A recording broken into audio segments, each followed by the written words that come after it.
Hallelujah, जय मसीह। परमेश्वर यीशु मसीह के नाम से आज की इस आराधना में हमारे साथ जितने भी आप भाग ले रहे हैं, हम आपका स्वागत करते हैं। उम्मीद रखते हैं कि आपके विश्वास परमेश्वर में और आगे बढ़ रहा है। हालेलुया। तो चलिए थोड़ा देर हम स्तुति कर कर हमारे आराधना को हम शुरू करेंगे। अपने अपने आंखें को बंद कर कर गहरे हृदय से हालेलुया हालेलुया, धन्यवाद धन्यवाद धन्यवाद धन्यवाद धन्यवाद धन्यवाद। अति परमेश्वर, हम आपका धन्यवाद करते हैं। अति पवित्र परमेश्वर, अति योग्य परमेश्वर, हालेलुया, सामर्थशाली परमेश्वर, हम आपका धन्यवाद करते हैं। इस दिन के लिए हम धन्यवाद करते हैं, इस समय के लिए हम धन्यवाद करते हैं। हमें जीवन से रखे परमेश्वर, हम आपको धन्यवाद करते हैं। हालेलुया, अब तक हमें सहारा दिया, अब तक हमें बचाया, अब तक हमें अगुवाई किया, हम आपका धन्यवाद देते हैं। धन्यवाद धन्यवाद धन्यवाद धन्यवाद धन्यवाद परमेश्वर यीशुआ, हम आपका धन्यवाद करते हैं। Hallelujah hallelujah hallelujah. 9 महीने अब तक हमें अगुवाई करते आ रहे हैं। हालेलुया, आपके प्रेम के लिए धन्यवाद, आपके दया के लिए धन्यवाद। हालेलुया, आपके कृपा के लिए, आपके अनुग्रह के लिए हम धन्यवाद बोलते हैं। हमारे साथ दीजिए इस आराधना में, हमारे साथ दीजिए। जो भाई और बहन, जो भी जितने भी विनती को लेकर आपके सम्मुख में आए हो परमेश्वर, वो सारी विनतियों को उनके आपके शुद्ध के अनुसार हालेलुया उन्हें उत्तर देने के लिए हम आपसे विनती करते हैं। गाने के समय, आराधना का समय और जो संदेश सुनने जा रहे हैं, सबको आपके हाथ में हम समर्पण करते हैं। हालेलुया, आप ही अगुवाई कीजिए परमेश्वर। प्रभु यीशु मसीह के नाम से मांगते हैं पिता, आमेन। Hallelujah hallelujah. परमेश्वर महान भला है, अब तक हमें अगुवाई करते आ रहे हैं। हालेलुया। तो चलिए हम सब मिलकर हमारा गीत को शुरू करेंगे। पहला गीत हालेलुया स्तुति गाए हम, यीशु के स्तुति गाए हम सब मिलकर गाएंगे। हालेलुया स्तुति गाए हम, प्रभु यीशु की स्तुति गाए हम।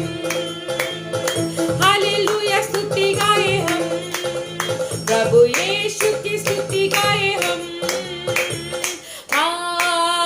Hallelujah hallelujah hallelujah hallelujah hallelujah hallelujah.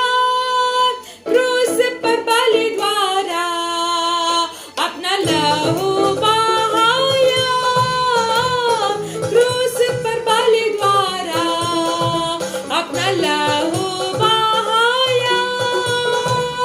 पाप को हटाकर साफ है किया, हमें बचा लिया। पाप को हटाकर साफ है किया, हमें बचा लिया।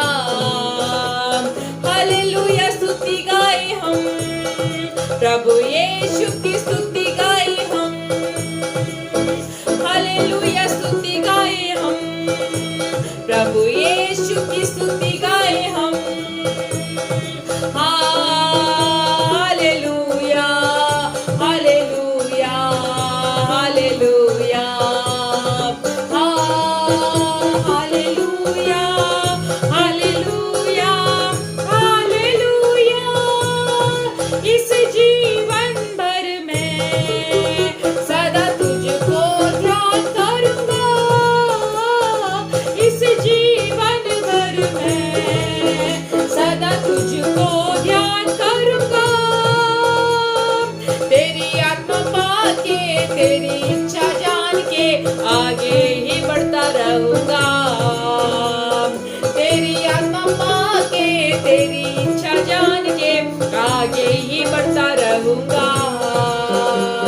हालेलुया स्तुति गाए हम, प्रभु यीशु की स्तुति गाए हम। हालेलुया स्तुति गाए हम, प्रभु यीशु की स्तुति गाए हम। Hallelujah hallelujah hallelujah hallelujah hallelujah hallelujah. Yeshu के पास आओ और मुक्ति को अपनाओ, यीशु के पास आओ और मुक्ति को अपनाओ। आशीष वो देगा, साथ अपने लेगा, सत अपने लेगा, कभी नहीं छोड़ेगा। आशीष वो देगा, साथ अपने लेगा, कभी नहीं छोड़ेगा। हालेलुया स्तुति गाए हम, प्रभु यीशु की स्तुति गाए हम। हालेलुया स्तुति गाए हम, प्रभु यीशु की स्तुति गाए हम। Hallelujah hallelujah hallelujah hallelujah hallelujah hallelujah hallelujah hallelujah hallelujah hallelujah hallelujah hallelujah. आमीन। परमेश्वर यीशु मसीह का एक ही नाम है जो हमें मुक्ति देता है। हालेलुया। शांति से हमें भरता है और समाधान से हमें भरता है। हालेलुया। आज के दिन अगर जो कोई बहुत बोझ उठाकर भार के साथ अगर आप परमेश्वर के सन्निधि में आए हो तो परमेश्वर का एक अच्छा गीत हम गाएंगे। अपना बोझ प्रभु पर डाल, कभी ना घबराना, तेरा आदर मान करेगा, आश्चर्य कर्म करेगा। हालेलुया। मेरे साथ मिलकर परमेश्वर से गहरे हृदय से बोल सकते हैं, हे परमेश्वर यहोवा, एक बहुत बड़ी बोझ के साथ आज मैं आपके सम्मुख में आया हूँ। मुझसे ये नहीं हो पा रहा है, मुझसे बहुत भारी मैं महसूस कर रहा हूँ। मैं नहीं जानता हूँ कि इस राह से मैं कैसे गुजर के जाऊं। अगर ऐसे सोच कर बैठे हैं तो आप मेरे साथ मिलकर परमेश्वर से गा सकते हैं। हालेलुया। आमीन। हालेलुया। अपना बोझ प्रभु पर डाल, कभी ना घबराना, तेरा आदर मान करेगा, आश्चर्य कर्म करेगा। अपना बोझ प्रभु पर डाल, कभी ना घबराना, तेरा आदर मान करेगा, आश्चर्य कर्म करेगा।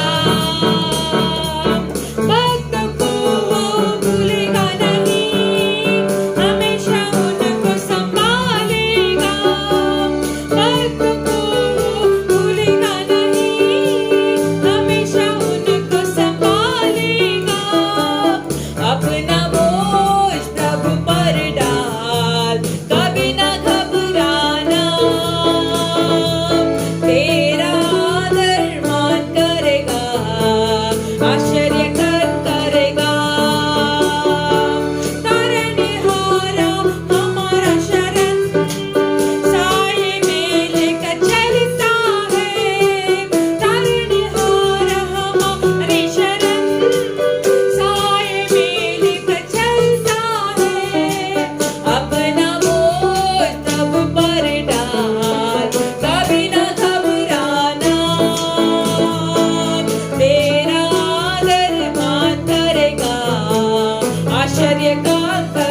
Hallelujah, hallelujah. दुनिया के जितने भी हमें छोड़ दे, हमारे साथ ही हमें छोड़ दे, हमारे परिवार हमें छोड़ दे, हम जिसके ऊपर बहुत भरोसा रखे थे वो अगर हमें छोड़ भी देवे तो भी परमेश्वर हमें कभी नहीं छोड़ेंगे। हालेलुया। परमेश्वर का कृपा हमारे साथ, परमेश्वर हमारे साथ साथ रहकर हमारे साथ जो काम करते हैं वो काम बहुत भयंकर होता है। और इखाबाला राबा शबा और राबादुना माला राबा खराबा। इसीलिए इस संसार में किसी काम के लिए हालेलुया घबराइए मत, घबराइए मत, चिंता मत हो जाइए, क्योंकि समुद्र को दो भागा किया परमेश्वर। ओलावा शबा रबा रबा। हालेलुया। मृत्यु को भी जीवित उठाते परमेश्वर यहोवा हमारे साथ है, हमारे साथ है, आपके साथ है। Hallelujah, hallelujah, hallelujah. क्योंकि हमारे परमेश्वर के जैसे कोई भी नहीं है। Hallelujah, hallelujah. सब अपने अपने हाथ उठाकर सब गाएंगे हालेलुया। एल शदाई आराधना, एलोहीम आराधना, अदोनाई आराधना, यहोवा आराधना, एल शदाई आराधना, एलोहीम आराधना, अदोनाई आराधना, यहोवा आराधना। तेरे जैसे कौन है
चिंतित भरा दिल से खड़ा था, घबराहट के साथ खड़ा था।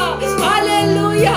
एक परिस्थिति थी जब मैं बहुत बेचैन में था, घबराहट में था, दिल के दर्द में था। हालेलुया। फिर भी मुझे बचाने के लिए मेरा यीशु आया, मुझे बचाने के लिए और उस परलोक तक पहुंचाने के लिए मेरा यीशु आया।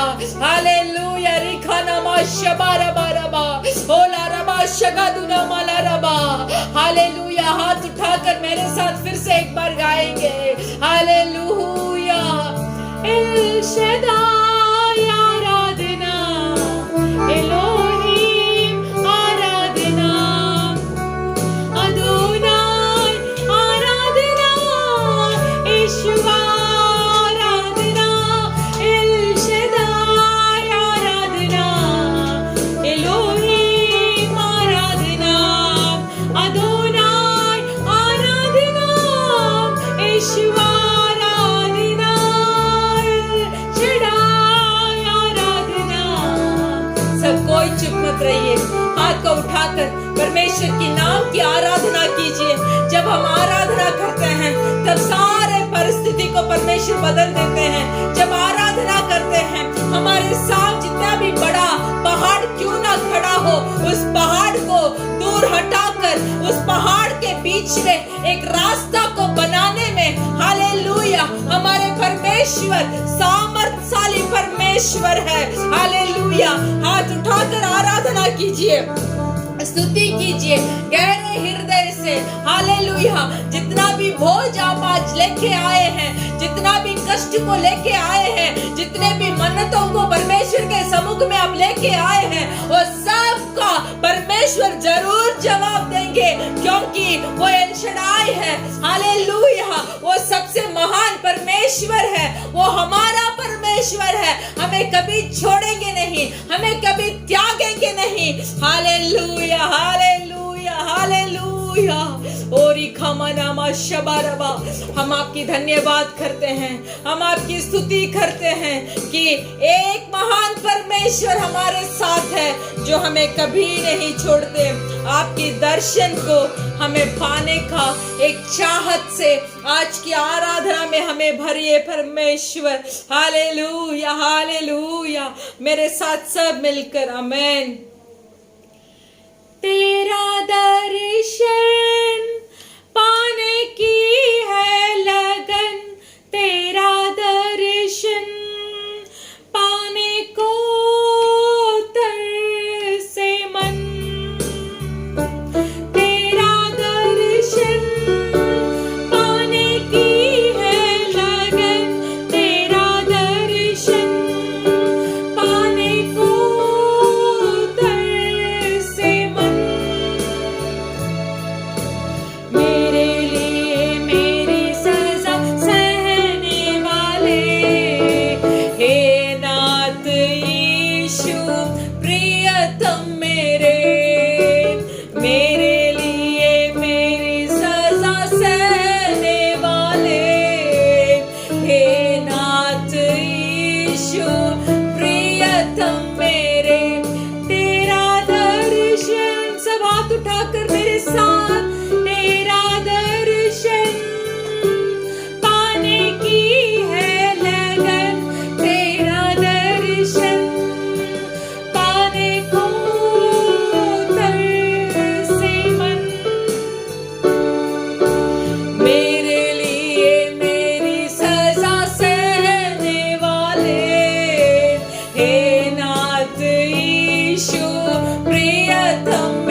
रे प्रभु तेरे राज्य में, संतों संग राज्य का आ रहा समय, तेरा दर्शन पाने की है लगन, तेरा दर्शन पाने को तरसे मन, तेरा दर्शन। मेरे साथ मिलकर सब अपने अपने हाथ उठाकर आप परमेश्वर से बोल सकते हैं, तेरा दर्शन मुझे पाने की लगन है, आपको देखने के लिए मेरा आंख तरस रहा है, आपसे मिलने के लिए मेरा मन तड़प रहा है, आपके पास बैठने के लिए मेरा आशा भर रहा है। आप सब परमेश्वर से बात कर सकते हैं। इस आराधना का समय में आराधना परमेश्वर से बात करना होता है, इसीलिए आपके मन की बातों को जो आप परमेश्वर से बोलना चाहते हैं, जैसे आप परमेश्वर की बढ़ाई करना चाहते हैं, आप परमेश्वर से बोल सकते हैं। हालेलुया।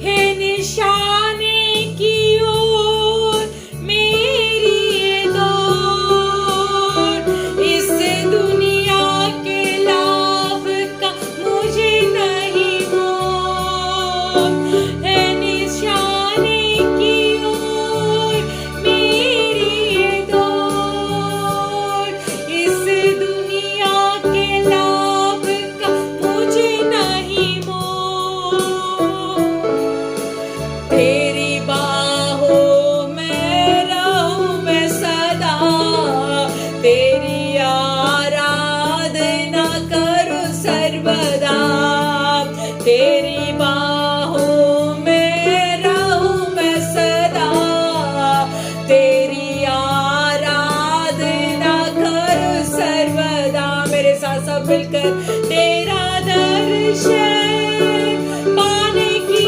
है लगन, तेरा दर्शन पाने को तरसे मन,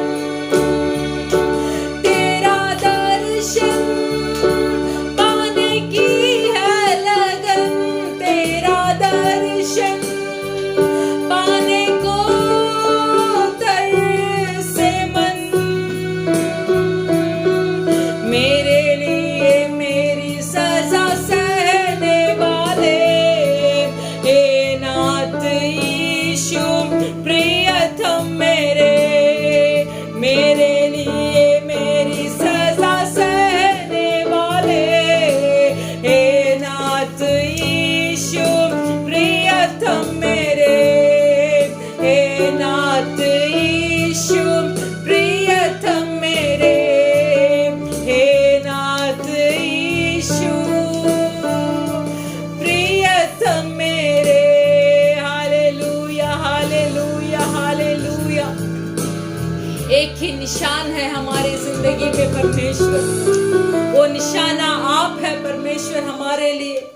उस निशाने को देखकर दौड़ने का तड़प से हमें भरिए, उस निशान को देखकर दौड़ने की आशा से आज की इस आराधना में हमें भरिए, ताकि हमारा नजर सिर्फ आपके ऊपर भरे रहे। हालेलुया। और आपको देखकर हम दौड़े, और आपकी हाथों का जो जीवन का मुकुट है, उस मुकुट को हम पाले। परमेश्वर धन्यवाद बोलते हैं, इस आराधना में आप हमारे साथ दिया परमेश्वर। इस आराधना में जितनों ने आपकी आराधना को गहरे हृदय से सच्चाई के साथ दिया, उस भाई और बहन को आप परिपूर्ण आशीष से भरने के लिए हम विनती करते हैं। आपने इस आराधना को स्वीकार किया, हम विश्वास करते हैं। संदेश के समय को आपके हाथ में हम देते हैं, आप अगुवाई करें, शुरू से लेकर अंत तक आप हमारे सहारा बने। परमेश्वर आपके हाथों में समर्पण करते हैं। परमेश्वर प्रभु यीशु मसीह के नाम से मांगते हैं पिता, आमेन। हालेलुया। हमारा एक ही निशान है, वो निशान हमारा परमेश्वर यीशु मसीह है। हालेलुया। तो चलिए हम हमारे भजन संगीता को पढ़ेंगे। भजन संगीता का 119वां भजन संगीता,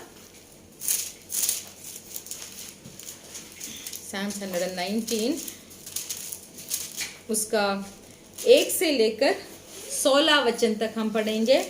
भजन संगीता 119वां अध्याय 1 से लेकर 16 वचन तक हम पढ़ेंगे। परमेश्वर की व्यवस्था। क्या ही धन्य है वो जो चाल के खरे हैं और यहोवा की व्यवस्था पर चलते हैं। क्या ही धन्य है वे जो उसकी चितौनियों को मानते हैं और पूर्ण मन से उसके पास आते हैं फिर वे कुटिलता का काम नहीं करते, वे उसके मार्गों में चलते हैं। तूने अपने उपदेश इसीलिए दिया है कि वे यत्न से मान जाए। भला होता कि तेरी विधियों को मानने के लिए मेरी चाल चलन दृढ़ हो जाए, तब मैं तेरी सब आज्ञाओं की तेरी चित लगाए रहूंगा और मेरी आशा ना टूटेगी। जब मैं तेरी धर्ममय नियमों को सीखूंगा, तब तेरा धन्यवाद सीधे मन से करूंगा। मैं तेरी विधियों को मानूंगा, मुझे पूरी रीति से ना तज। जवान अपनी चाल को किस उपाय से शुद्ध रखे, तेरी वचन के अनुसार सावधान रहने से मैं पूरे मन से तेरी खोज में लगा हूँ। मुझे तेरी आज्ञाओं की बाट से भटकने ना दे। मैंने तेरे वचन को अपने हृदय में रख छोड़ा है कि तेरे विरुद्ध पाप ना करूं। ये यहोवा तू धन्य है, मुझे अपनी विधियां सिखा। तेरे सब कहे हुए नियमों का वर्णन मैंने अपने मुंह से किया है। मैं तेरी चितौनियों के मार्ग से मानो सब प्रकार के धन से हर्षित हुआ हूँ। मैं तेरे उपदेश पर ध्यान करूंगा और तेरे मार्ग की ओर दृष्टि रखूंगा। मैं तेरी विधियों से सुख पाऊंगा और तेरे वचन को ना भूलूंगा। हालेलुया। मैंने तेरे वचन को अपने हृदय में रख छोड़ा है कि तेरे विरुद्ध पाप ना करूं। अगर हमें पाप नहीं करना है तो परमेश्वर का वचन को हमारे हृदय में हमें उसको याद रखना चाहिए और पाप से हमें दूर रहना चाहिए। Hallelujah, hallelujah. तो चलिए हम इस अच्छे भजन संगीता के लिए और हमारे देशों के लिए हम प्रार्थना करेंगे, हमारे कलीसियाओं के लिए हम प्रार्थना करेंगे। धन्यवाद परमेश्वर यहोवा, आपके वचन के ओर हम चलकर खरे होने के लिए, अच्छे बनने के लिए, पाप से दूर होने के लिए, आपके चितौनियों को, आपके विधियों को, आपके व्यवस्था को मानकर उसके अनुसार चलने का सामर्थ्य इस अंतिम दिन में हम लोगों को आपके सामर्थ्य भरने के लिए हम मांगते हैं। हम धन्यवाद बोलते हैं, हमारे इस देशों को आपके हाथ में समर्पण करते हैं। ये सारे मानव जाति परमेश्वर ही सच्चा खुदा है, जिंदा खुदा है, सामर्थ्यमंद है, उद्धार करता वही है बोलकर ग्रहण करने का समय निकट आए। परमेश्वर धन्यवाद बोलते हैं जो देश में हम रहते हैं परमेश्वर, उस देश को आशीष करने के लिए हालेलुया आपके हाथों में हम समर्पण करते हैं। हमारा कलीसिया जल्दी खोलने के लिए और परमेश्वर की आराधना हम भाई बहन सब मिलकर आपके सम्मुख में एक सिद्ध करने के लिए आप हमें मदद कीजिए। आपके चरणों पे हम समर्पण करते हैं, परमेश्वर यीशु मसीह के नाम से मांगते हैं पिता, आमेन, आमेन, आमेन। हालेलुया। परमेश्वर भला है, परमेश्वर हमारे साथ है। चलिए हम परमेश्वर की संदेश सुनने के लिए तैयार हो जाएं। Hallelujah, hallelujah. आண்டவராகிய இயேசு கிறிஸ்து நாமத்தினால் உங்களுக்கு ஒரே வாழ்த்துக் கொள்கிறோம்। परमेश्वर यीशु मसीह के नाम से हर एक को हम स्वागत करते हैं। தொடர்ந்து இந்த நாட்கள் அதிகமாய் ஜெபித்துக் கொள்ளுங்கள்। लगातार इन दिनों में आप अच्छा से प्रार्थना कीजिए। கூடிய சீக்கிரமாய் தேவன் சபைகளை திறக்கும்படியாக, जल्दी परमेश्वर कलीसियाओं को खोलने के लिए, நாம் ஒன்று கூடி தேவனை ஆராதிக்கும்படியாக, हम सब मिलकर परमेश्वर की आराधना करने के लिए ஒவ்வொரு நாளும் ஜெபித்துக் கொள்ளுங்கள்। प्रतिदिन हम प्रार्थना करेंगे। கர்த்தர் உங்களை ஆசீர்வதிப்பார்। परमेश्वर आपको आशीष करेंगे। இந்த நாளும் வேத வார்த்தைக்கு நேராக நாம் கடந்து செல்லலாம்। आज भी हम अपने उपदेश के ओर हम ध्यान करेंगे। நம்ம மத்தியில சகோதரி சித்ரா அவர்கள் வேத வார்த்தைகளை கொடுத்து நம்மை நடத்துவார்கள்। हमारे बीच में जो हमारी बहन चित्रा है वो हमें परमेश्वर की वचन को देखकर हमें उनके परमेश्वर के वचन के ओर हमें अगुवाई करेगी। Hallelujah, hallelujah. கர்த்தருடைய பரிசுத்த நாமத்திற்கு மகிமை உண்டாவதாக। परमेश्वर पवित्र नाम की महिमा हो। கர்த்தர் நல்லவர், परमेश्वर भला है। நம்முடைய வாழ்க்கையில் அவர் எப்போதும் போதுமானவராய் இருக்கிறவர்। हमारी जिंदगी में परमेश्वर काफी है। அவருடைய நாமத்தை உச்சரிக்கும்படியாய் கூட நம்மை பிரித்தெடுத்த தேவன்। परमेश्वर की नाम को पुकारने के लिए ही हमें अलग किया है। அவருடைய சொந்த இரத்தத்தினாலே நம்மை சம்பாதித்துக் கொண்டவர், अपने लहू के द्वारा हमें धोया है। Hallelujah, hallelujah. இன்று நம்மை கைவிடாத படிக்க நம்மோடு கூட இருந்து நடத்துகிற நல்ல இம்மானுவேலர் அவர்। आज भी हमारे साथ रहकर हमें कभी नहीं छोड़ने वाले इमानुएल है वो। ஹalleluya. हालेलुया। இந்த நாளிலும் வேத வார்த்தைக்கு நேரா நம்ம கடந்து செல்லலாம். आज भी परमेश्वर पवित्र वचन के ओर हम ध्यान करेंगे। கர்த்தருடைய நாம மகிமைப்படுவனமா இந்த நாளிலும் நாம் தியானத்திற்கு எடுத்துக்கொள்ளப்பட்ட வேத பகுதி आज भी परमेश्वर के नाम के महिमा के लिए हमारे वचन जो हम लेंगे எடுத்துக்கொள்ளலாம். அப்போஸ்தலனாகிய பவுல் ரோமாபுரியாருக்கு எழுதின நிருபம் प्रेरित पौलुस रोमियो के लिखे हुए जो पत्र है उसको हम लेंगे। ரோமருக்கு எழுதின நிருபத்துல रोमियो का पुस्तक में ரோமர் 8வது அதிகாரத்துல उसमें 8वां अध्याय 28, 29, 30 வாசிக்கலாம். उसका 28, 19 और 30 को हम पढ़ेंगे। हम जानते हैं कि जो लोग परमेश्वर से प्रेम रखते हैं उनके लिए सब बातें मिलकर भला ही की उत्पन्न करती है, अर्थात उन्हीं के लिए जो उसकी इच्छा के अनुसार बुलाए हुए हैं, क्योंकि जिन्हें उसने पहले से जान लिया है उन्हें पहले से ठहराया भी है कि उसके पुत्र के स्वरूप में ही, ताकि वह बहुत भाइयों में पहलोटा ठहरे। फिर जिन्हें उसने पहले से ठहराया उन्हें बुलाया भी, और जिन्हें बुलाया उन्हें धर्म भी ठहराया है, और जिन्हें धर्मी ठहराया उन्हें महिमा भी दी है। 37 அப்படியே வாசிச்சிரலாம். वैसे ही हम 37 को भी पढ़ेंगे।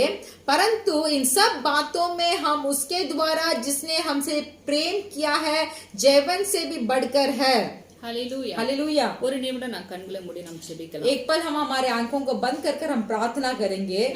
நல்ல தகப்பனே நாங்கள் நன்றியோடு துதிக்கிறோம், ஸ்தோத்திரிக்கிறோம் அப்பா. हमारे अच्छे परमेश्वर पिता, हम आपकी स्तुति और आराधना करते हैं। உம்முடைய வார்த்தையை தியானிக்கும்படியா எங்களை அப்பா அந்த வேளையில ஐயா கர்த்தாவே உம்முடைய சமூகத்திலே கூட்டி சேர்ந்த தேவனுக்கு நன்றி செலுத்துகிறோம் அப்பா. आपके वचन को सुनने के लिए हम सबको इकट्ठा कर आपके सम्मुख में हमें लेके आए हैं। हम आपकी धन्यवाद करते हैं। சகல பிரஸ்தாபத்தை பார்க்கலாம் உம்முடைய வார்த்தையை மகிமைப்படுத்தி இருக்கிற தேவன், सब चीजों से आपने आपके वचन की महिमा किया है। சபையாகி எங்களுக்கு ஆவியானவர் பேசுகிறதை காதுலோன் கேட்க கடவன் என்று சொல்லப்பட்டபடியாய் जो कलीसिया हम कलीसिया आपके वचन को अच्छे से सुनने के लिए पवित्र आत्मा बोलते हैं कि जिसको कान है वो सुने।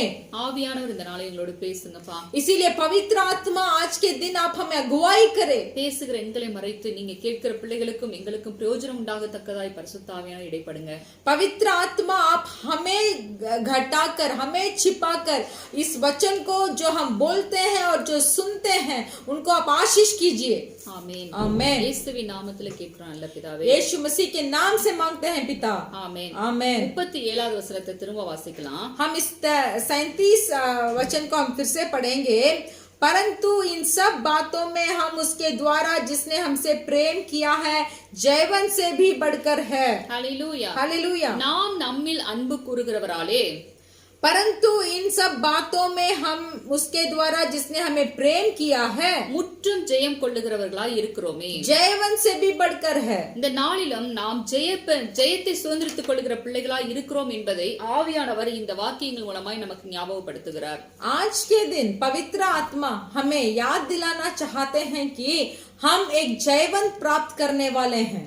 ஆண்டவராகிய இயேசு கிறிஸ்து யார் என்று பார்க்கும்போது परमेश्वर यीशु मसीह कौन है बोलकर अगर हम देखेंगे तो அவர் பிதாவின் ஒரே பேரானவராய் இருக்கிறார். और पिता परमेश्वर के सिर्फ एकमात्र पुत्र थे। தேவனுடைய சித்தத்தை செய்யும்படியாய் கூட அவர் பரலோகத்திலிருந்து இந்த பூமிக்கு அனுப்பப்பட்டவராய் காணப்படுகிறார். यीशु मसीह ने पिता परमेश्वर के द्वारा इस संसार में भेजा गया, क्योंकि पिता परमेश्वर का सिद्ध को यीशु मसीह पूरा करे। நமக்காக அவர் தம்முடைய ஜீவனையே கொடுத்தவராக இந்த பூமியிலே கடந்து வந்து அவர் காரியங்கள் எல்லாம் செய்தார். यीशु मसीह ने हमारे लिए अपना जीवन को कुर्बान करने के लिए ही इस संसार में आए और अपने सब काम को खत्म किया। இங்கே வசனம் சொல்லுகிறது, यहाँ वचन बोलता है நம்முடைய குமாரன் अनेक சகோதரருக்குள்ளே முதற் பேரானவராய் இருக்கிறார் என்று சொல்லப்பட்டிருக்கிறது 29வது வசனத்தில். यहाँ देखिए 19वां वचन में बोला गया है कि उन्हें पहले से ठहराया भी कि उसके पुत्र के स्वरूप में हो, ताकि वह बहुत भाइयों से में पहलेटे ठहरे।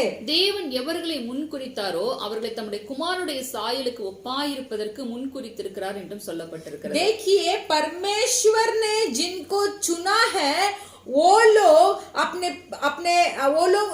अपने पुत्र के स्वरूप में हो, ताकि वह बहुत भाइयों में पहलौठा ठहरे। தேவன் தம்முடைய குமாரனுடைய சாயலுக்கு ஒப்பாய் இருப்பதற்கு நம்மை முன்குறித்திருக்கிறார் என்று சொல்லப்பட்டிருக்கிறது. देखिए यहाँ बोला गया है कि परमेश्वर ने अपने पुत्र का स्वरूप को हमारे ऊपर देने के लिए ही हमें चुना है। இன்னும் எபேசியர் 1வது அதிகாரத்துல 4வது வசனத்திலும் அதை குறித்து சொல்லப்பட்டிருக்கிறது. और भी एफिसियों के पुस्तक का पहला अध्याय का 4था वचन में भी बोला गया है। தமக்கு முன்பாக வாசிக்கலாம். हम पढ़ेंगे, जैसा उसने हमें जगत की उत्पत्ति से पहले उसने चुन लिया है कि हम उसके निकट प्रेम में पवित्र और निर्दोष हो। ஃபுல்லா வாசிக்கலாம். 4வது வசனத்தை வாசிக்கலாம்.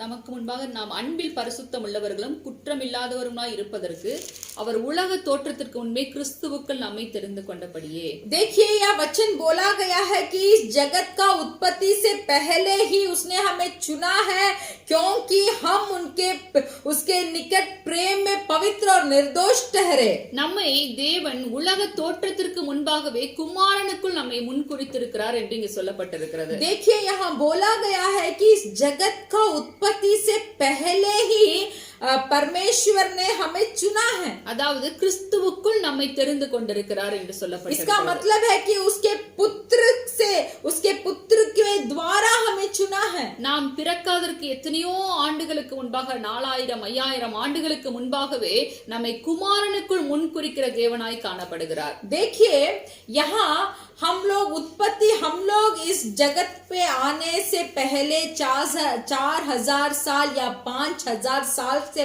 पहले ही अपने पुत्र के द्वारा परमेश्वर ने हमें चुना है। எவர்களை அவர் முன்குறித்தாரோ அவர்களை அழைத்தும் இருக்கிறார் என்று நாம் பார்க்கிறோம். जिसको उन्होंने जान लिया है उन्हें बुलाया भी है। அழைத்தவர்களை நீதிமான்களாகவும் ஆக்கி இருக்கிறார் என்று நாம் பார்க்கிறோம். और जिनको बुलाया है उसको धर्मी भी ठहराया है। நீதிமான்களாய் மாற்றினவர்களை மகிமைப்படுத்தியும் இருக்கிறார் என்று பார்க்கிறோம். और जिसको धर्मी ठहराया है उन्हें महिमा भी दी है। ஹalleluya. हालेलुया। நாம் எவ்வளவு ஒரு பாக்கியமுள்ள சந்ததிகள் என்று பாருங்க. तो देखिए हम कितने भाग्यशाली है। இயேசு கிறிஸ்துவின் இரத்தத்தினாலே கழுவப்பட்ட நாம் ஒவ்வொருவரும் பாக்கியம் உள்ளவர்கள். यीशु मसीह के लहू के द्वारा धोए गए हम हरेक भाग्यशाली ही है। ஏனென்றால் நம்மை உலக தோற்றத்திற்கு முன்பாகவே கிறிஸ்துவுக்குள் நம்மை முன்குறித்திருக்கிறார் என்று சொல்லப்பட்டிருக்கிறது. क्योंकि कहा गया है कि इस जगत का उत्पत्ति से पहले ही यीशु मसीह के द्वारा हमें जाने हैं। நம்மை முன்குறித்ததோடு மாத்திரமல்ல, நம்மை அழைத்து நீதிமான்களாய் மாற்றி நம்மை மகிமைப்படுத்தி வைத்திருக்கிற நல்ல பிதாவாகிய தேவன் நமக்கு உண்டு. तो देखिए सिर्फ हमें जाना ही नहीं, हमें बुलाया भी नहीं, हमें धर्मी ठहराया है। सिर्फ धर्मी ही नहीं, हमें उसके द्वारा हमें महिमा भी दिया है। நம்முடைய ஆண்டவராகிய இயேசு கிறிஸ்து யார் என்று பார்க்கும்போது हमारे परमेश्वर यीशु मसीह कौन है बोलकर हम देखेंगे तो அவர் பிதாவுக்கு சமமானவர் என்று சொல்லப்பட்டிருக்கிறது. वो पिता के समान थे। அவர் பிதாவின் வலது பாரிசத்திலே என்றென்றைக்கும் அவர் வீற்றிருக்கிற தேவனாய் காணப்பட்டார். वो पिता परमेश्वर के बाएं ओर बैठे युगान युग तक बैठने वाले यीशु मसीह थे। தேவனுடைய மீட்பின் திட்டத்திற்காக இந்த பூமியில் அநேகரை தேவன் எழுப்பி பார்த்தார். परमेश्वर ने एक छुटकारा के लिए इस संसार में बहुतों को इस्तेमाल किया, ஆனால் தன்னுடைய மீட்பின் திட்டம் இவர்களால் நிறைவேற கூடாமல் இருந்தபடியினாலே तो देखिए जिन लोगों को एक इस पृथ्वी पे जो छुटकारा चाहिए था, उस छुटकारा के लिए जो लोगों को परमेश्वर ने चुना था, तो जान लिया था कि उनके द्वारा कुछ हो नहीं पा रहा है। தன்னுடைய ஒரே பேரான குமாரனை இந்த பூமிக்கு அவர் மனுஷகுமாரனாய் அனுப்பி கொடுத்தார். तो इसीलिए अपने एकमात्र पुत्र को परमेश्वर पिता ने इस संसार में भेजा। அவர் இந்த பூமியில கடந்து வந்தது மாத்திரமல்ல, அவர் நமக்காக ஜீவனையும் கொடுத்திருக்கிறார். देखिए यीशु मसीह सिर्फ इस संसार पे नहीं आए, बल्कि अपने जीवन को देने के लिए भी आए थे। பிதாவாகிய தேவன் குமாரனை எதற்காக அனுப்பி கொடுத்தார் என்றால், पिता परमेश्वर ने यीशु मसीह को क्यों भेजा इस संसार में? யோவான் 3வது அதிகாரத்துல 16வது வசனம் இப்படியாக சொல்லுகிறது. यूहन्ना का पुस्तक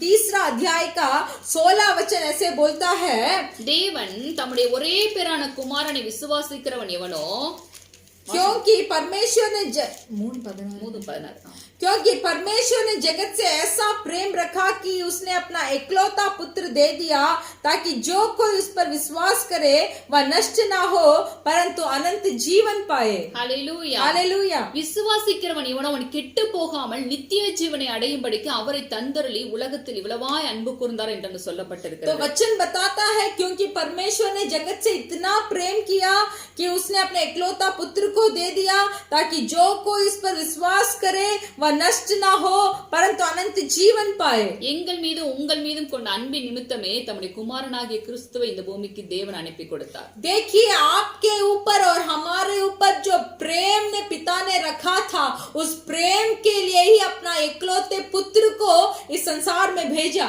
மனிதன் செய்த பாவத்து நிமித்தம் மனிதனுக்கும் தேவனுக்கும் இடையே இடைவெளி உண்டாகிறது. देखिए जो पाप मनुष्य करते थे वो पाप के द्वारा मनुष्य और परमेश्वर का बीच में एक बहुत बड़ा जगह या तो बहुत बड़ा फर्क हो गया था। நமக்கு நன்றாக தெரியும் ஆதாமையும் ஏவாளையும் படைத்ததுடைய நோக்கம் அவர்களை தன்னோடு கூட வைத்துக் கொள்ள வேண்டும் என்பதற்காகத்தான் தேவன் அவர்களை தோட்டத்திலே வைத்து தம்முடைய சாயலிலே சிருஷ்டித்து அவர்களை தன்னோடு வைத்துக் கொண்டிருந்தார். तो देखिए हमें अच्छा से मालूम है कि पिता परमेश्वर ने आदम और हव्वा को सृष्टि किया ताकि वो दोनों उस वाटिका में अपने साथ रहे। அவர்களும் தேவனுடைய மகிமையினாலே மூடப்பட்டிருந்தார்கள். तो देखिए वो दोनों भी परमेश्वर के महिमा में भरे हुए थे। என்றைக்கு பாவம் செய்து அவர்கள் தேவனுடைய கட்டளைகளை மீறினார்களோ जब वो लोग पाप कर कर परमेश्वर का व्यवस्था को नहीं माना அவர்கள் தேவனுடைய மகிமை இழந்தவர்களாய் அவர்கள் தேவனுடைய பிரசன்னத்திலிருந்து விலக்கப்பட்டு போகிறார்கள். तो देखिए जब पाप करने के बाद उस दोनों ने परमेश्वर का महिमा को खो दिया और परमेश्वर का उपस्थिति से दूर हो गए।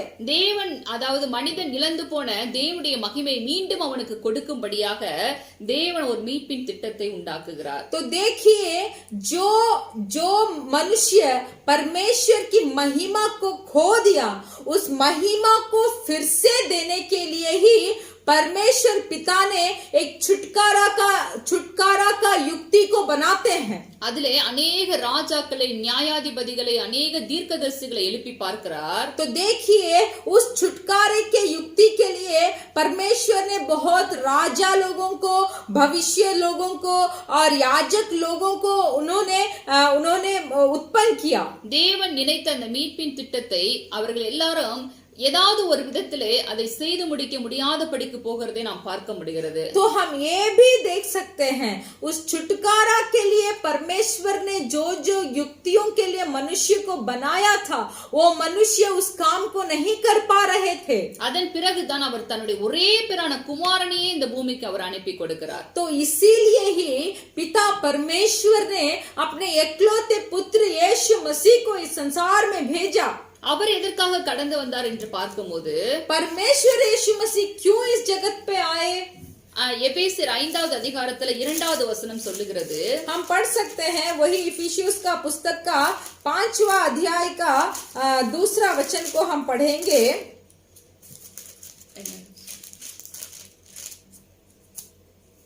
और प्रेम में चलो और जैसे मसीह ने भी तुमसे प्रेम किया और हमारे लिए अपने आप को सुखदायक सुगंध के लिए परमेश्वर के आगे भेंट करके बलिदान कर दिया। हालेलूया।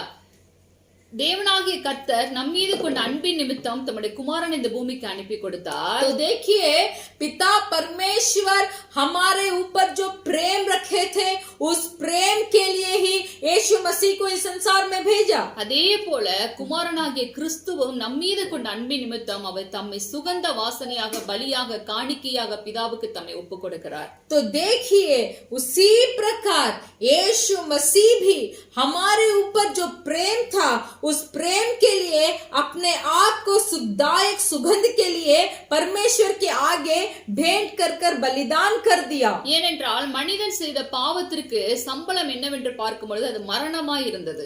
क्योंकि देखिए मनुष्य जो पाप करता है वो पाप का दंड मृत्यु होता है। அந்த மரணத்தை தன் மீது ஏற்றுக்கொண்டு இயேசு கிறிஸ்துவானவர் நமக்கு ஜீவனை கொடுத்து பிதாவோடு ஒப்புரவாக்கும்படியாய் கூட அவர் சிலுவையிலே எல்லாவற்றையும் ஏற்றுக்கொண்டு நமக்காக ஜீவனை கொடுத்தார்.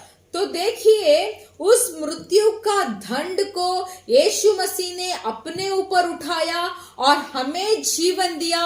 उस जीवन के द्वारा हम जाकर पिता परमेश्वर के साथ मिलकर रहने के लिए ही यीशु मसीह ने अपना जीवन को कुर्बान दिया। அதனால தான் இங்கு சொல்லப்பட்டிருக்கு, இவை எல்லாவற்றிலும் நாம் நம்மில் அன்பு கூறுகிறவராலே முற்றிலும் ஜெயம் கொள்ளுகிறவர்களாய் இருக்கிறோம் என்று இங்க तो சொல்லப்பட்டிருக்கிறது। इसीलिए देखिए वही रोमियो का पुस्तक का 8वां अध्याय का 9वां वचन बोला गया है। 8वां वचन का 33वां वचन बोला गया है, परंतु इन सब बातों में हम उसके द्वारा जिसने हमसे प्रेम किया है जयवन से भी बढ़कर है। அவர் நம்மில் அன்பு கூர்ந்திருக்கிறபடினாலே நாம் எல்லாவற்றிலும் ஜெயத்தை பெற்றுக்கொள்வோம் என்று இங்கு ஆக்கியோன் எழுதி கொடுத்திருக்கிறதை நம்ம பார்க்க முடிகிறது। तो देखिए परमेश्वर यीशु मसीह के द्वारा, उनके प्रेम के द्वारा हम सब चीज में जयवंत प्राप्त करेंगे बोलकर यहाँ लिख कर रखे हैं। நமக்கு அன்பு கூர்ந்து ஜீவனை கொடுத்தது மாத்திரம் அவர் செய்து முடிக்கவில்லை। देखिए यीशु मसीह ने सिर्फ हमारे ऊपर प्रेम जताकर जीवन ही नहीं दिया, அவர் எப்போது நம்முடைய பட்சத்துல இருந்து நமக்கு விரோதமாய் எழும்புகிறவர்களை நமக்கு முன்பாக இல்பொருள் ஆக்கும்படியாய் கூட கர்த்தர் நம்மோடு கூட இருக்கிறவராக காணப்படுகிறார்। तो देखिए सिर्फ हमें प्रेम नहीं किया, प्रेम ही नहीं, सिर्फ जान ही नहीं, बल्कि वो हमारे साथ रहकर हमारे विरुद्ध जो उठते हैं उनका सत्यानाश भी कर देते हैं। அதான் 8:31 வாசிக்கிறோம், ரோமர் 8:31। तो देखिए वही रोमियो का पुस्तक का 8वां अध्याय का 31वां वचन, வாசிங்க। हम इन बातों के विषय में क्या कहे? यदि परमेश्वर हमारी ओर है तो हमारा विरोध कौन हो सकता है? ஆமென்। आमेन। தேவன் நம்முடைய பட்சத்தில் இருந்தால் अगर परमेश्वर हमारे साथ है நமக்கு விரோதமாய் இருப்பவன் யார்? तो हमारे विरुद्ध कौन खड़े हो सकता है? நமக்கு யாரும் விரோதமாய் எழும்பவே முடியாது। तो हमारे विरुद्ध कोई भी उठ नहीं सकता। கர்த்தர் மாத்திரம் நம்முடைய சார்பிலே இருந்தார் என்றால், अगर परमेश्वर ही हमारे साथ रहेंगे, கர்த்தர் மாத்திரம் நம்மோடு கூட இருந்தார் என்றால், अगर सिर्फ परमेश्वर ही हमारे साथ रहेंगे, கர்த்தர் மாத்திரம் நம்முடைய பட்சத்தில் இருப்பார் என்றால், परमेश्वर सिर्फ हमारे पक्ष में रहेंगे तो நமக்கு விரோதமாக ஒருவரும் எழும்ப முடியாது। तो हमारा विरुद्ध कोई भी उठ नहीं सकता। சத்துருவானவன் வெள்ளம் போல வரலாம் நம்மை அழித்து போடுவதற்கு, शत्रु बाढ़ के तरह हमें नष्ट करने के लिए आ सकता है, ஆனால் பரிசுத்த ஆவியானவர், கர்த்தருடைய ஆவியானவர் நமக்கு கொடியேற்றுகிறவராய் காணப்படுவார்। फिर भी देखिए परमेश्वर पवित्र आत्मा वो शत्रु के विरोध उठकर हमें हमारे ऊपर जय का झंडा को देता है। ஹல்லேலூயா। हालेलुया। கொடி என்றாலே ஜெயத்தை குறிக்கிறது। क्या झंडा का मतलब जय है? நமக்கு எப்போதுமே ஜெயத்தை கொடுக்கும்படியாய் கூட பிதாவும் குமாரனும் பரிசுத்தாவியானவர் நம்மோடு கூட இருந்து கொண்டிருப்பார்கள்।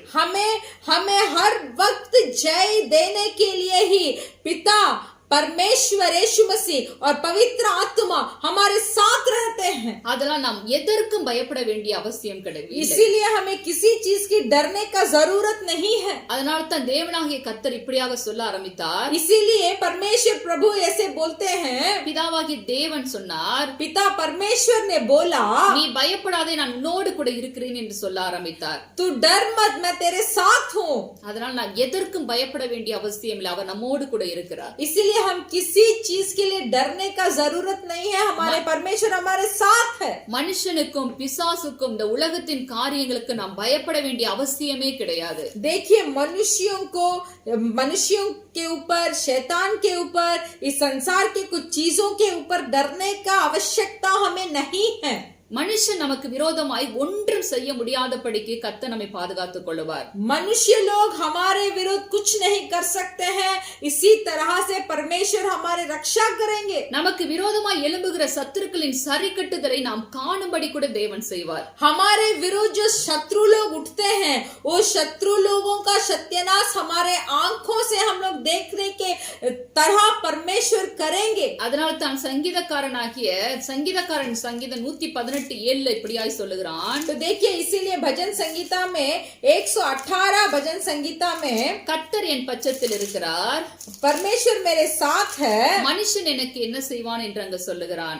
इसे इसीलिए मनुष्य मेरे लिए क्या कर सकता है। அதே போல 118:7 வாசிக்கிறோம். तो उसी तरह हम 118 भजन संगीता के 7वां वचन को हम पढ़ेंगे, यहोवा मेरी ओर मेरा सहायकों में है, मैं अपने बैरियों पर दृष्टि कर संतुष्ट होऊंगा। ஹalleluya. हालेलुया। கர்த்தர் என் பட்சத்தில் இருக்கிறபடினால் எனக்கு விரோதமாய் எழும்புகிற சத்துருக்களின் சரிக்கட்டுதலை காணும்படி செய்வார் என்று சொல்லுகிறார். यहोवा मेरी ओर मेरी सहायकों में है, मैं अपने बैरियों पर दृष्टि कर संतुष्ट होऊंगा।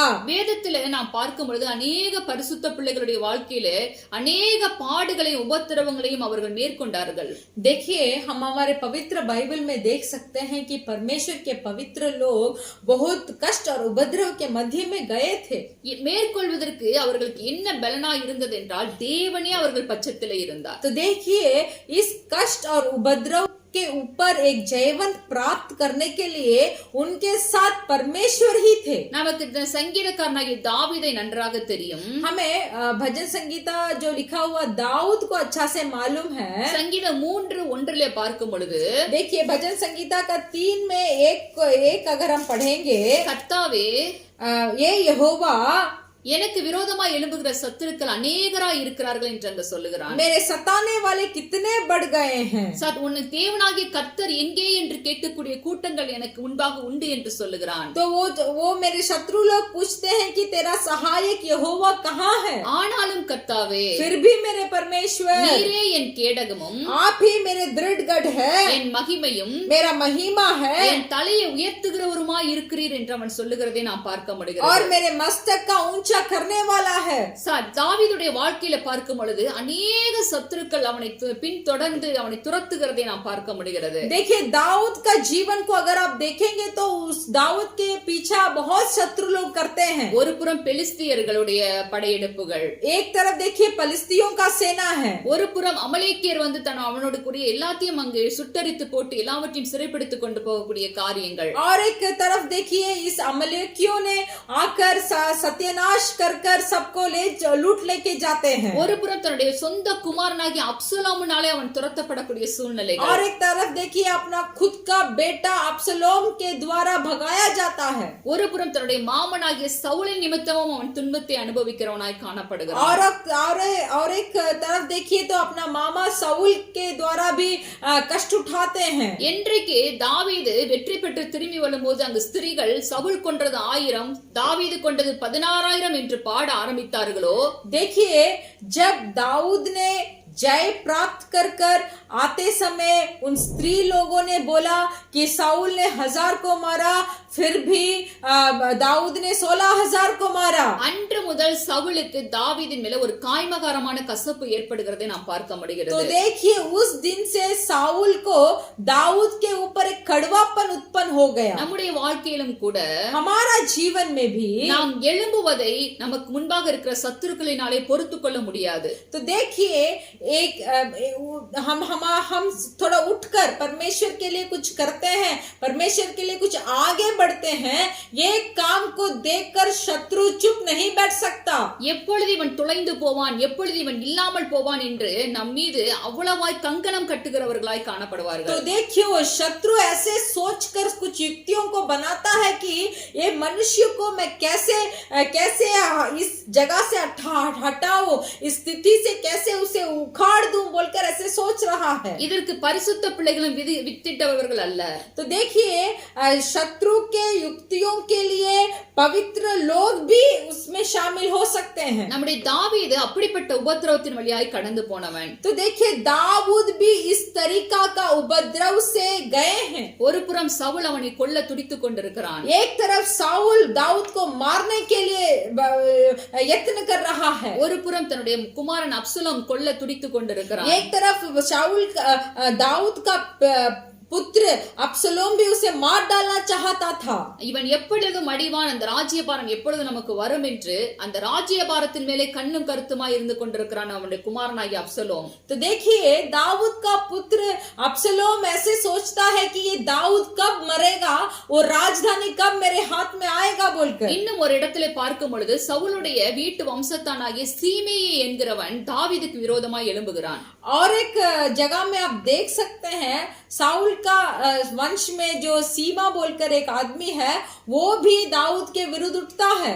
அங்கு பார்க்கும் பொழுது அவன் தாவீதை தூசிக்கிறவனாய் காணப்படுகிறான். तो देखिए वहां देखेंगे तो वो सीमा दाऊद को श्राप देने लगता है। பேலியாளின் மனுஷனே தொலைந்து போ என்று சொல்லுகிறான். वो दाऊद को देखकर बोलता है ये बेलियों का मनुष्य तू नष्ट हो जा बोलते हैं। அவன் தூசிப்பதோடு மாத்திரமல்ல கல்லை எடுத்து அவன் மேல் எரிகிறவனாய் காணப்படுகிறான். सिर्फ वो श्राप ही नहीं देता बल्कि दाऊद के ऊपर पथराव भी करता है। அந்த சூழ்நிலையில் தாவீது சொல்லுகிறான், उस हालत में भी दाऊद बोलते हैं சீமையை விட்டு விடுங்கள், அவன் தூசிக்க கர்த்தர் அவனுக்கு அனுமதி கொடுத்திருக்கிறார் என்று சொல்லுகிறான். तो उस परिस्थिति में भी दाऊद ने बोला कि उस सीमा को छोड़ दे, मुझे श्राप देकर डांटने के लिए ही परमेश्वर ने उसे अनुमति दिया है। அவன் தூசிக்கிறது தேவன் அவனுக்கு சொன்னதை அவன் செய்கிறான், அவனை விட்டு விடுங்கள் என்று சொல்லுவதோடு மாத்திரமல்ல, देखिए दाऊद बोलते हैं सीमे को छोड़ दे क्योंकि परमेश्वर के अनुमति के द्वारा ही वो मुझे श्राप दे रहा है। ஒருவேளை கர்த்தராகிய ஆண்டவர் என்னுடைய சிறுமையை பார்த்து எனக்கு நன்மை செய்வார் என்று அவன் நம்பிக்கையோடு அங்கு சொல்லுகிறதை நாம் பார்க்க முடியும். तो दाऊद ने बोलते हैं कि ऐसा हो कि परमेश्वर स्थिति को देखकर इससे मुझे एक जयवंत दे दे। இவனுக்கும் தாவீதுக்கு எந்த ஒரு பகையுமே கிடையாது. देखिए दाऊद को और सीमा के बीच में उनके बीच में कुछ दुश्मन नहीं था। காரணமே இல்லாமல் இவனை வந்து அவன் தூசித்து கல்லறிந்து காரியத்தை செய்கிறது அங்கு அவனுக்கு தாவீதுக்கு ஒரு புறம் ஆச்சரியமாகவும் இருக்கிறது. तो देखिए तो दाऊद को बहुत आश्चर्य हो रहा है कि सीमा क्यों मेरे विरोध उठकर श्राप देकर मुझ पर पथराव कर रहा है। அதே போலதான் இந்த உலகத்துல நமக்கும் சில மனிதர்கள் விரோதமாய் எழும்பும் போது நாம் யோசிச்சு பார்ப்போம், இவர்களுக்கு நம்ம என்ன தீமை செய்தோம், ஒன்றுமே செய்யவில்லை, ஏன் இவர்கள் நம்மை வந்து இப்படி துரத்தி நம்மை விரட்டி அடிக்க பார்க்கிறார்கள் என்று நாம் சிந்திப்பது உண்டு.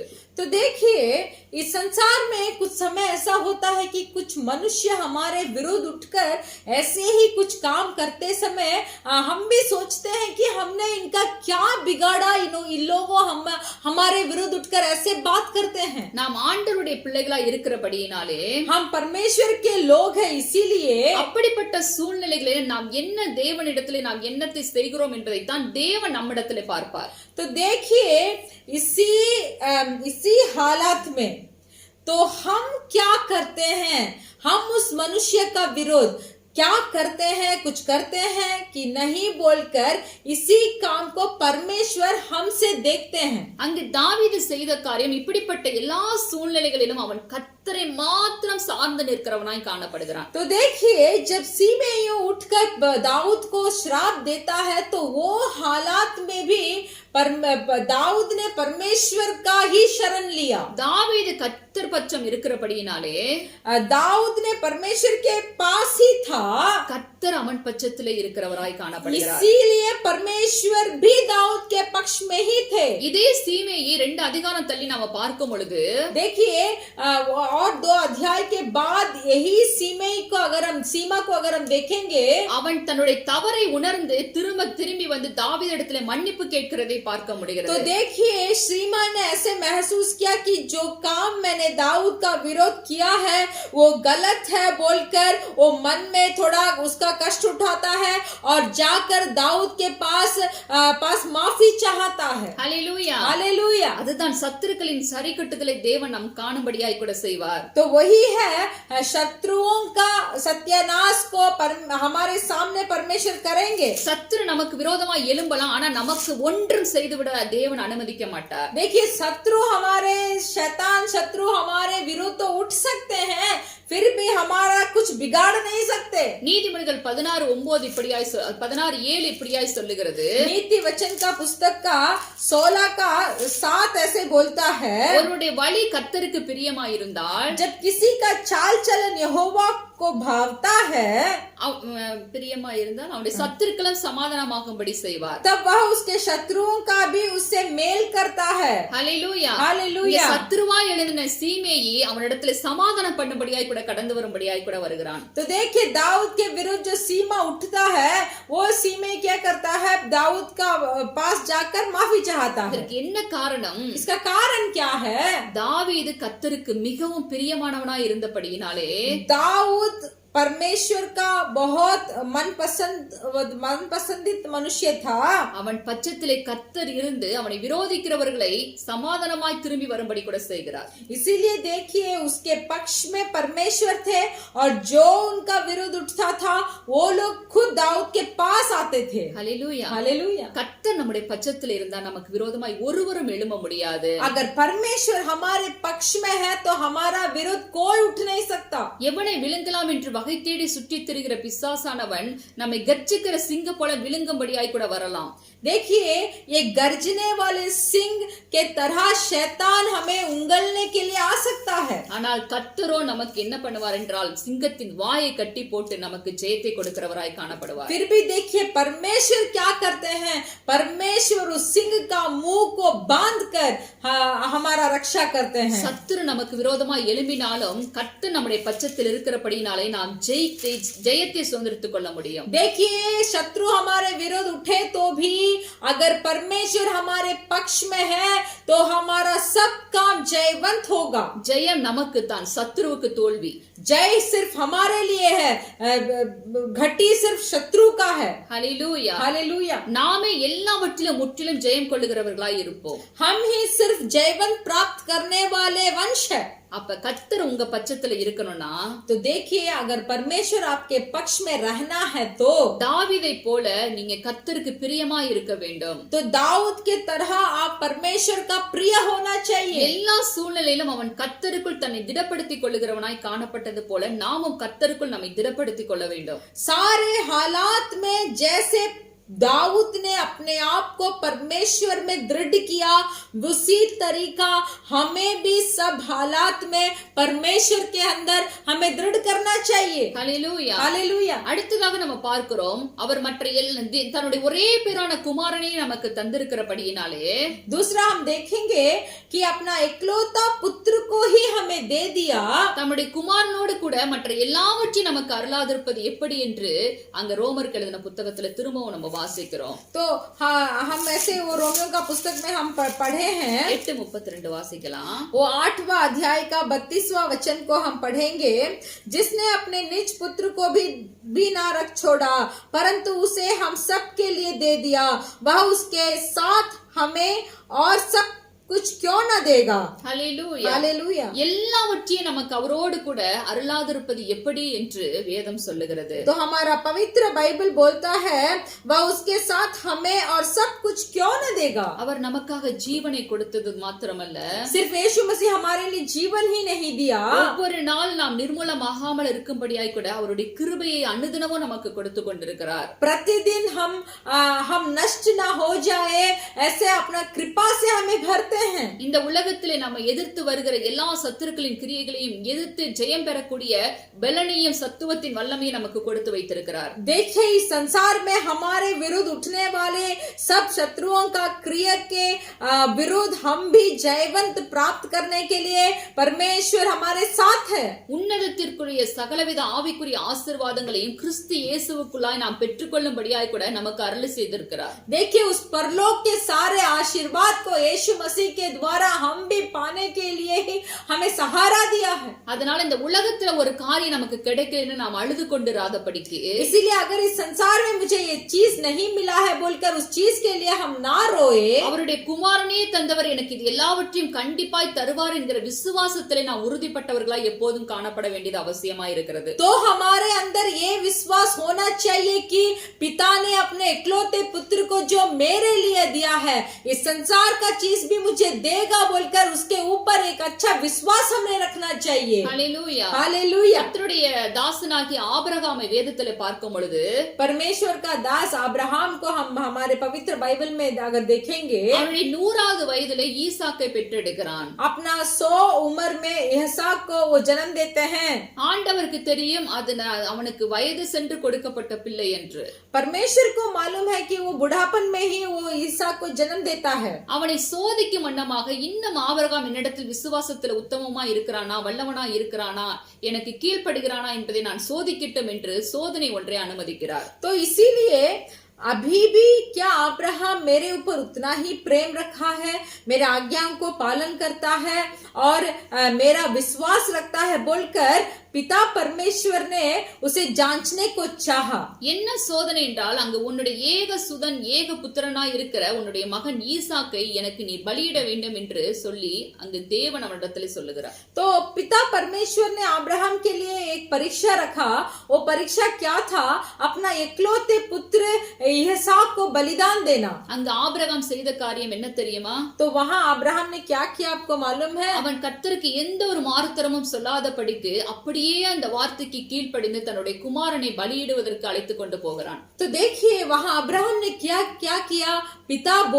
पिता परमेश्वर जब बोले कि एसाई को बलिदान देना है तो उसके आगे उन्होंने परमेश्वर से कुछ नहीं बोला, बल्कि जो परमेश्वर ने कहा उसी को किया। ஹல்லேலூயா. हालेलुया। அங்க பார்க்க அவனுடைய அவன் கீழ்ப்படிதலை தேவன் மெச்சிக் கொள்ளுகிறார். तो देखिए जो आज्ञा पालन अब्राहम वहां करते हैं उसको परमेश्वर बहुत पसंद करते हैं। உன்னுடைய ஒரே பேரான குமாரன் என்று பாராமல் நீர் எனக்காக தந்தபடினால் நீ கர்த்தருக்கு பயப்படுகிறவன் என்பதை இதன் மூலம் அறிவேன் என்று தேவன் சொல்லுகிறார். तो पिता परमेश्वर बोलते हैं अपने इकलौते पुत्र को भी मेरे कहने से तू बलिदान करने के लिए दे दिया, इसीलिए मैं जानता हूं कि तू मेरे ऊपर यानी परमेश्वर के ऊपर कितना भय रखता है। நீ என்னுடைய வார்த்தைக்கு கீழ்ப்படிந்து அப்படியே செய்தபடியினால் உன்னை ஆசீர்வதிக்கவே ஆசீர்வதித்து உன்னை பெருகவே பெருக பண்ணுவேன் என்று தேவன் சொல்லுகிறார். तो पिता परमेश्वर वहां अब्राहम से बोलते हैं तूने मेरा आज्ञा पालन किया, इसीलिए मैं तुझे आशीर्वाद करूंगा और बढ़ाऊंगा।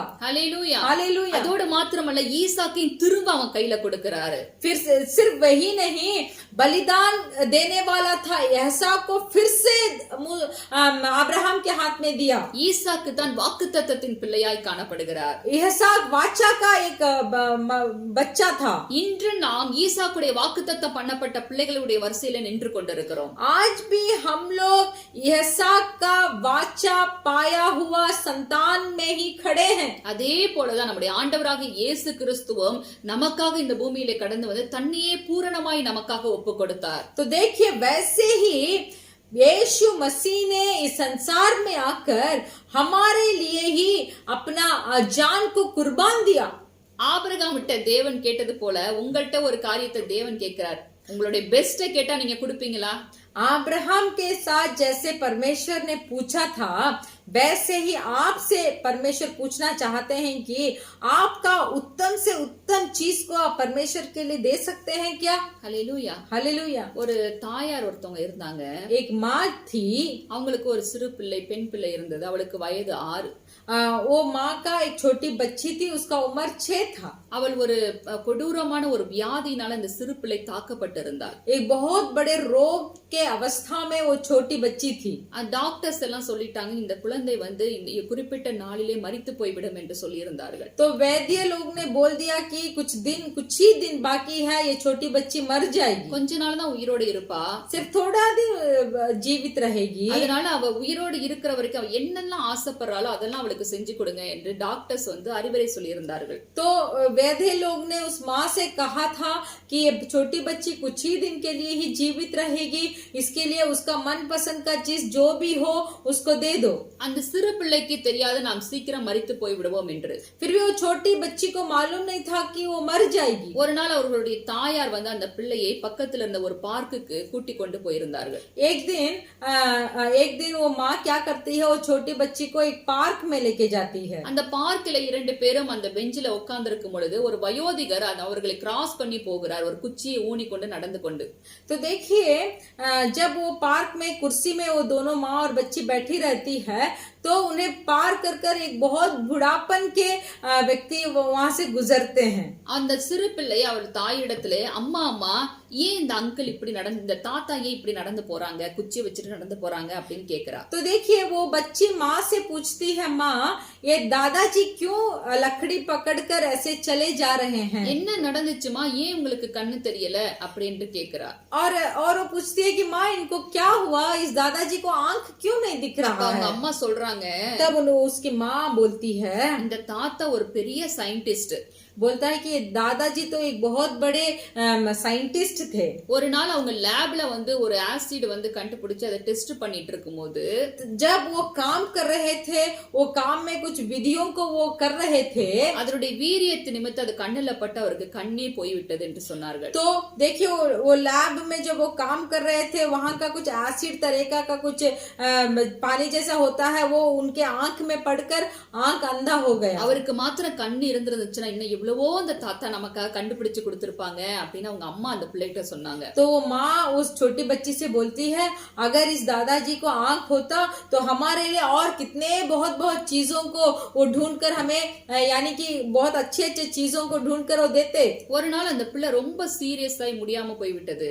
एक दिन वो छोटी बच्ची क्या होती है, उसको बहुत उसको कष्ट हो जाता है। ஹாஸ்பிட்டல்ல ஐசியூ வார்டுல அட்மிட் பண்ணிருந்தாங்க. तो अस्पताल में आईसीयू वार्ड जो है उसमें वो भर्ती है। அப்ப டாக்டர் சொன்னாங்க இன்னும் ஒரு 4 மணி நேரம் 5 மணி நேரத்துல குழந்தை மரிச்சிரும் அப்படின்னு சொன்னார்கள். तो वैद्य लोग आए, माँ से बोले कि सिर्फ 3 या 4 घंटा वो छोटी बच्ची मर जाएगी। அந்த குழந்தைக்கு அப்பவும் தெரியாது நம்ம சாவ போறோம் என்று தெரியாது. ஆனா அது வந்து அவங்க அம்மா அப்பா கிட்ட டாக்டர் பேசின அந்த சைகையை வச்சு கண்டுபிடிச்சிருச்சு நம்ம மரிக்க போறோம் அப்படின்னு. तो देखिए वो छोटी बच्ची को मालूम नहीं था कि मैं मर जाऊं, फिर भी वैद्य लोग जो अपने माता पिता से बोले थे, वो बोलने का तरीका को देखकर ही वो समझ ली कि मैं मर जाने वाली। அந்த பிள்ளை அவங்க அம்மாவை கூப்பிட்டுச்சு. तो वो छोटी बच्ची क्या किया, अपने माँ को बुलाई। அம்மா அம்மா எனக்கு ஒரு ஆசை உண்டு, அதை நீங்க செய்வீங்களா அப்படின்னு கேட்டுச்சு. तो वो बोली, माँ मेरा एक आशा है, वो मेरे लिए करोगी क्या? என்னம்மா என்ன ஆசைப்படுற சொல்லுடா செல்லம், நான் உனக்கு எல்லாம் செய்வேன் அம்மா அப்படின்னு சொல்லி அம்மா சொல்றாங்க. तो देखिए वो माँ प्यार से बोलती है, मेरी छोटी बच्ची तुझे क्या आशा है, बोल मैं करूंगी बोलकर। அம்மா அன்னைக்கு நம்ம பார்க்ல உட்கார்ந்து இருக்கும்போது ஒரு தாத்தா, கண்ணு தெரியாத ஒரு தாத்தா போனாங்கல்ல. तो बोलती है माँ जी, माँ हम जब वो पार्क में बैठे थे तो हमारे उस रास्ते से एक अंधे दादाजी गुजर कर गए ना। அந்த தாத்தாவுக்கு கண்ணு இருந்தா இன்னும் நிறைய நமக்காக கண்டுபிடிச்சு கொடுத்திருப்பாங்க நீங்க சொன்னீங்கல்லம்மா. तो वो दादाजी को अगर आंख हुआ होता तो हमारे लिए और कितने अच्छा मदद करते, आप बोले थे ना। நான் சாக போறேன்னு எனக்கு தெரியும், நான் இன்னும் கொஞ்ச நேரத்துல செத்துருவேன். तो मुझे मालूम है कि मैं थोड़ा देर में मरने वाली हूँ। என் கண்ணு 2 எடுத்து அந்த தாத்தாவுக்கு கொடுத்துருங்கம்மா, எனக்கு அது செய்யுங்கம்மா அப்படின்னு சொல்லி அந்த பிள்ளை சொன்னுச்சு. तो वो छोटी बच्ची ने बोला कि मुझे मालूम है मैं मरने वाली हूँ, मेरे 2 आंखों के उठाकर उस दादाजी को दे दीजिए बोली। அந்த பிள்ளை சாகறதுக்கு முன்னாடி அந்த பிள்ளையோட கண்ணை ஆபரேஷன் பண்ணி எடுத்து அந்த சயின்டிஸ்டுக்கு அந்த கண்ணை பொருத்தினார்கள். तो देखिए वो जब वो बच्ची मर गई तब तुरंत वो दोनों आंखों को उठाकर जो दादाजी साइंटिस्ट थे उन्हें लगाया गया। அந்த குழந்தை மரித்து விட்டது. वो बच्ची मर गई। ஆனால் இந்த குழந்தை எந்த ஒரு பெரிய கொடிய வியாதியினால் மரித்ததோ அதற்குள்ள ஒரு பெரிய மருந்தை இந்த சயின்டிஸ்ட் கண்டுபிடித்தார். तो देखिए जो भयंकर रोग से ये बच्ची मरी, वही भयंकर रोग का औषध ने वो साइंटिस्ट ने ढूंढ निकाला। அந்த குழந்தை சாகறதுக்கு முன்னாடி ஒரு நல்லதை பண்ணிட்டு சாகுது. तो देखिए वो छोटी बच्ची मरने के समय भी कुछ भलाई कर कर मरी। இப்படிப்பட்ட வியாதியினால இனி யாரும் சாக கூடாது என்பது அந்த சின்ன பிள்ளைக்குள்ள அந்த காரியத்தை குறித்த ஒரு அறிவு உண்டாகிறத நம்ம அங்க பார்க்க முடிகிறது. तो देखिए इस भयंकर रोग से और कोई ना मरे, ऐसे सोचकर ही वो सोचती है वो छोटी बच्ची। அந்த வியாதிக்குள்ள மருந்தை அந்த சயின்டிஸ்ட் கண்டுபிடிச்சதுனால இன்ன வரைக்கும் அந்த வியாதிக்கு அந்த மருந்து தான் யூஸ் பண்ணி கொண்டு இருக்காங்க. तो देखिए वो भयंकर रोग का औषध को वो साइंटिस्ट ने ढूंढ निकाले, तो अब तक वो रोग का वही औषध प्रयोग किया जा रहा है। நினைச்சு பாருங்களேன், அந்த பிள்ளை அந்த கண்ணை கொடுக்காம இருந்திருந்தா அந்த சயின்டிஸ்ட் அந்த மருந்தை கண்டுபிடிச்சிருக்கவும் முடியாது, இல்ல அந்த அநேகர் அந்த வியாதியில இருந்து நம்மளை தப்பு வச்சிருக்கவும் முடியாது. तो थोड़ा सोच कर देखिए, अगर वो मरते समय वो बच्ची उस आंख को उस साइंटिस्ट को नहीं दिया होती तो अब तक वो भयंकर रोग का औषध भी नहीं मिला होता और भयंकर रोग से बहुत मनुष्य मर चुके होते। ஹல்லேலூயா हालेलुया। கர்த்தர் அதே போலதான் அந்த பிள்ளை எவ்வளவு ஒரு நன்மையை செஞ்சுச்சோ நாமோ கர்த்தருக்காக ஏதாவது இந்த உலகத்துல இருக்கிற நாட்களில ஏதாவது நன்மை செய்ய நாம் முற்படுகிற ஒரு பிள்ளைகளாய் காணப்பட வேண்டும். तो देखिए हम भी उस छोटी बच्ची की तरह इस संसार में जब तक है तब हमें यीशु मसीह के लिए कुछ ना कुछ तो करना है. தன்னுடைய மரணத்துல கூட ஒரு நன்மையை செஞ்சுட்டு அந்த சிறு பிள்ளை மரிக்கிறத நம்ம பாக்குறோம். अपने मृत्यु का बिस्तर में भी जब पड़ी थी तब भी वो छोटी बच्ची एक अच्छी भलाई का काम ही की. அதே போல நம்முடைய ஆண்டவராக இயேசு கிறிஸ்து தன்மேல அந்த மரணத்தை போட்டுக்கொள்ளனா இந்நேரம் நம்மளாம் மரிச்சு போயிருப்போம், பாவத்துல மரிச்சு போயிருப்போம். तो देखिए वैसे ही हमारे परमेश्वर यीशु मसीह अगर उस मृत्यु का पाप का दंड को अगर अपने ऊपर नहीं उठाते तो हम भी मृत्यु के दंड में फंस गए होते. அவருடைய ஜீவன் தான் இன்று நமக்கும் ஜீவனை கொடுத்து காத்து கொண்டிருக்கிறது. तो देखिए परमेश्वर का जीवन आज भी हमें जीवन दिया है. இதை கேட்டுக்கொண்டிருக்கிற எனக்கு அன்பான சகோதர சகோதரிகளே, मेरे प्रिय भाई और बहन, आप जो इस वचन को सुन रहे हैं, நமக்கு கொடுக்கப்பட்ட இந்த கொஞ்ச காலத்துல நாம் நற்கிரியை செய்கிற பிள்ளைகளாய் காணப்பட வேண்டும். हमें दिया गया इस छोटे से जीवन में हमें भी भलाई करना चाहिए. நம்மளுடைய பெஸ்ட் தேவன் கேட்டாலும் நம்ம கொடுக்கிறதுக்கு நாம் தயாரா இருக்க வேண்டும். हमारे पास जो उत्तम से उत्तम चीज अगर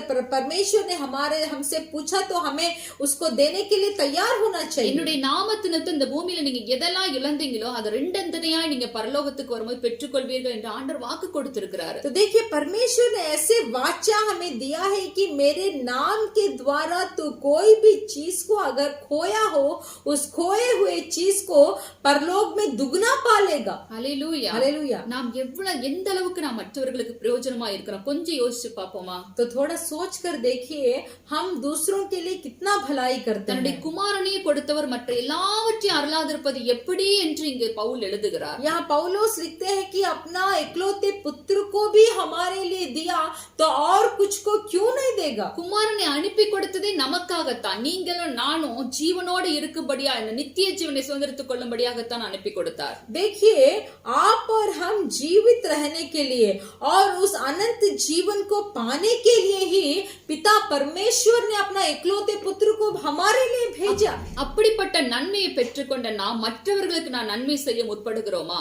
तो देखिए इस भलाई को परमेश्वर के हाथ से पाए हुए हम क्या दूसरों का भलाई चाहते हैं. கர்த்தருக்காக ஏதாவது செய்ய வேண்டும், கர்த்தருக்காக நான் பிரயோஜனமுள்ள ஒரு பாத்திரமா இருக்க வேண்டும், கர்த்தருடைய சித்தத்தை நான் செய்கிறவளாய் காணப்பட வேண்டும் என்கிற ஒரு இதய துடிப்பு நமக்குள்ளே காணப்படுகிறதா?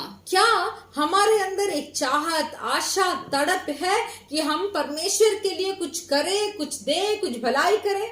இல்ல நான் மட்டும் நல்லா இருந்தா போதும், என் பிள்ளைங்க மாத்திரம் நல்லா இருந்தா போதும் என்று ஒரு குறுகிய வட்டத்துக்குள்ளே நம்முடைய வாழ்க்கை பயணத்தை ஓடிக்கொண்டிருக்கிறோமா? नहीं तो क्या हम एक छोटा से दशा के अंदर ही है कि मैं हूँ, मेरा परिवार है, मेरे बच्चे हैं, इनके लिए मैं काफी हूँ, इनके लिए ही मैं करूंगा बोलकर ऐसे हम सोचते हैं क्या? ஆபிரகாம் தன்னுடைய குமாரனை அங்க ஒப்பு கொடுத்ததுனால அவன் திரும்ப அதை பெற்றுக் கொள்ளுகிறான். அவருடைய கருத்திலிருந்தே திரும்ப அதை பெற்றுக் கொள்ளுகிறான். देखिए अब्राहम ने परमेश्वर का आज्ञा पालन कर कर वहां अपने पुत्र को परमेश्वर को देना चाहा, फिर भी परमेश्वर के हाथों से ही फिर से उसे पा लेता है. அந்த சிறு பிள்ளை இறந்து போனாலும் அந்த பிள்ளையுடைய கண் அந்த சயின்டிஸ்டுக்கு பொருத்தப்பட்டபடியினாலே அநேகர் ஜீவனை பெற்றுக்கொள்ளும்படியான கூட ஒரு நன்மையை செய்துட்டு அந்த பிள்ளை மரிக்கிறதை நம்ம பார்க்கிறோம். देखिए छोटी बच्ची को देखिए वो मरने का अवस्था में है, फिर भी आपने उस दोनों आंखों को साइंटिस्ट को दान दिया और उसके द्वारा बहुतों का भलाई की. எனக்கு அன்பானவர்களே, मेरे प्रिय लोगों, நாம் கர்த்தருடைய பிள்ளைகளா இருக்கிறபடியினாலே, हम परमेश्वर के लोग हैं. அவருடைய கிருபைக்குள்ள ஒவ்வொரு நாளும் நம்ம காக்கப்பட்டு கொண்டிருக்கிறபடியினாலே, परमेश्वर की कृपा के द्वारा हम रक्षा प्राप्त करते हैं. அது மாத்திரல்ல தேவன் நம்ம பட்சத்துல இருக்கிறபடியினாலே, सिर्फ वही नहीं, परमेश्वर हमारे पक्ष में है. நமக்கு விரோதமாய் எழும்புகிற சத்துருக்களுடைய சரி கட்டுதலை நாம் காணும்படி செய்கிறபடியினாலே, हमारे विरुद्ध उठने शत्रुओं का नष्ट भी हम देखते हैं. நமக்கு எப்போதுமே ஜெயத்தை கொடுக்கக்கூடிய பிதாவும் குமாரனும் பரிசுத்தாவியான நம்மோடு கூட இருக்கிறபடியினாலே, हमें हर पल जयवन देने वाले पिता परमेश्वर पवित्र आत्मा यीशु मसीह हमारे साथ है. நாம் கர்த்தருக்காக என்ன செய்ய நம்மை ஒப்பு கொடுக்கிறவர்களாய் காணப்படுகிறோம். கொஞ்சம் யோசிச்சு பாருங்க. तो थोड़ा सोच कर देखिए कि हम परमेश्वर के लिए किस चीज को अर्पण करते हैं. ஆண்டவருடைய காரியத்துல அவருக்கு ஆராதனை செய்கிற காரியத்திலாக அட்லீஸ்ட் அவரை தொழுது கொள்ளுகிற காரியத்திலாக நான் உண்மை உத்தமமாய் காணப்படுகிறோமா? क्या परमेश्वर की आराधना करने में हम सच्चाई से उसको करते हैं? எத்தனை பேர் ஒவ்வொரு நாளும் தேவனுடைய சமூகத்துக்கு கடந்து சென்று அவரை சந்திக்கிறவர்களாய் காணப்படுகிறீர்கள்? कितने लोग ऐसे हैं कि परमेश्वर के सम्मुख में जाकर परमेश्वर से रोज मिलते हैं? நமக்கு ஏதாவது ஒரு பிரச்சனை வந்துச்சுன்னா நம்ம என்ன பண்ணுவோம்னா தேவனுடைய சமூகத்தை மறந்துட்டு அந்த பிரச்சனையை தான் நம்ம தலைமையில பெருசா வச்சு நினைச்சுக்கிட்டு இருப்போம். अगर कोई परेशानी हमें आती है तो हम उस परमेश्वर का सम्मुख को भूल जाते हैं और उस परेशानी को ही याद रखते हैं. ஆண்டவராகிய இயேசு கிறிஸ்து இந்த பூமியில விட்டு கடந்து போகும்போது சொன்ன காரியங்களிலே ஒன்று, परमेश्वर यीशु मसीह जब इस संसार को छोड़कर गए थे, யோவான் 16வது அதிகாரத்துல 33வது வசனத்துல யோहना का पुस्तक उसका 16 अध्याय का 33वां वचन में, உலகத்திலே உபத்திரம் உண்டு ஆனாலும் திடன் கொள்ளுங்கள் நான் உலகத்தை ஜெயித்தேன் என்று ஆண்டவர் சொல்லிவிட்டு போனார். तो देखिए परमेश्वर का वचन बोलता है कि मैंने ये बातें तुमसे इसीलिए कही है कि तुम मुझसे शांति मिले. संसार में तुम्हें क्लेश होता है परंतु ढाढ़स बांधो, मैंने संसार को जीत लिया है. ஹல்லேலூயா. ஹல்லேலூயா. நாம் உலகத்திலே ஜெயிக்கக்கூடிய ஜெயத்தை உடைய பிள்ளைகளாய் இருக்கும்படியாய் கூட தேவன் நமக்கு உலகத்தை ஜெயிக்க பலனை கொடுக்கிறவராய் காணப்படுகிறார். इस संसार के सारे क्लेश को जीतने के लिए परमेश्वर खुद ही हमारे लिए एक जीत है.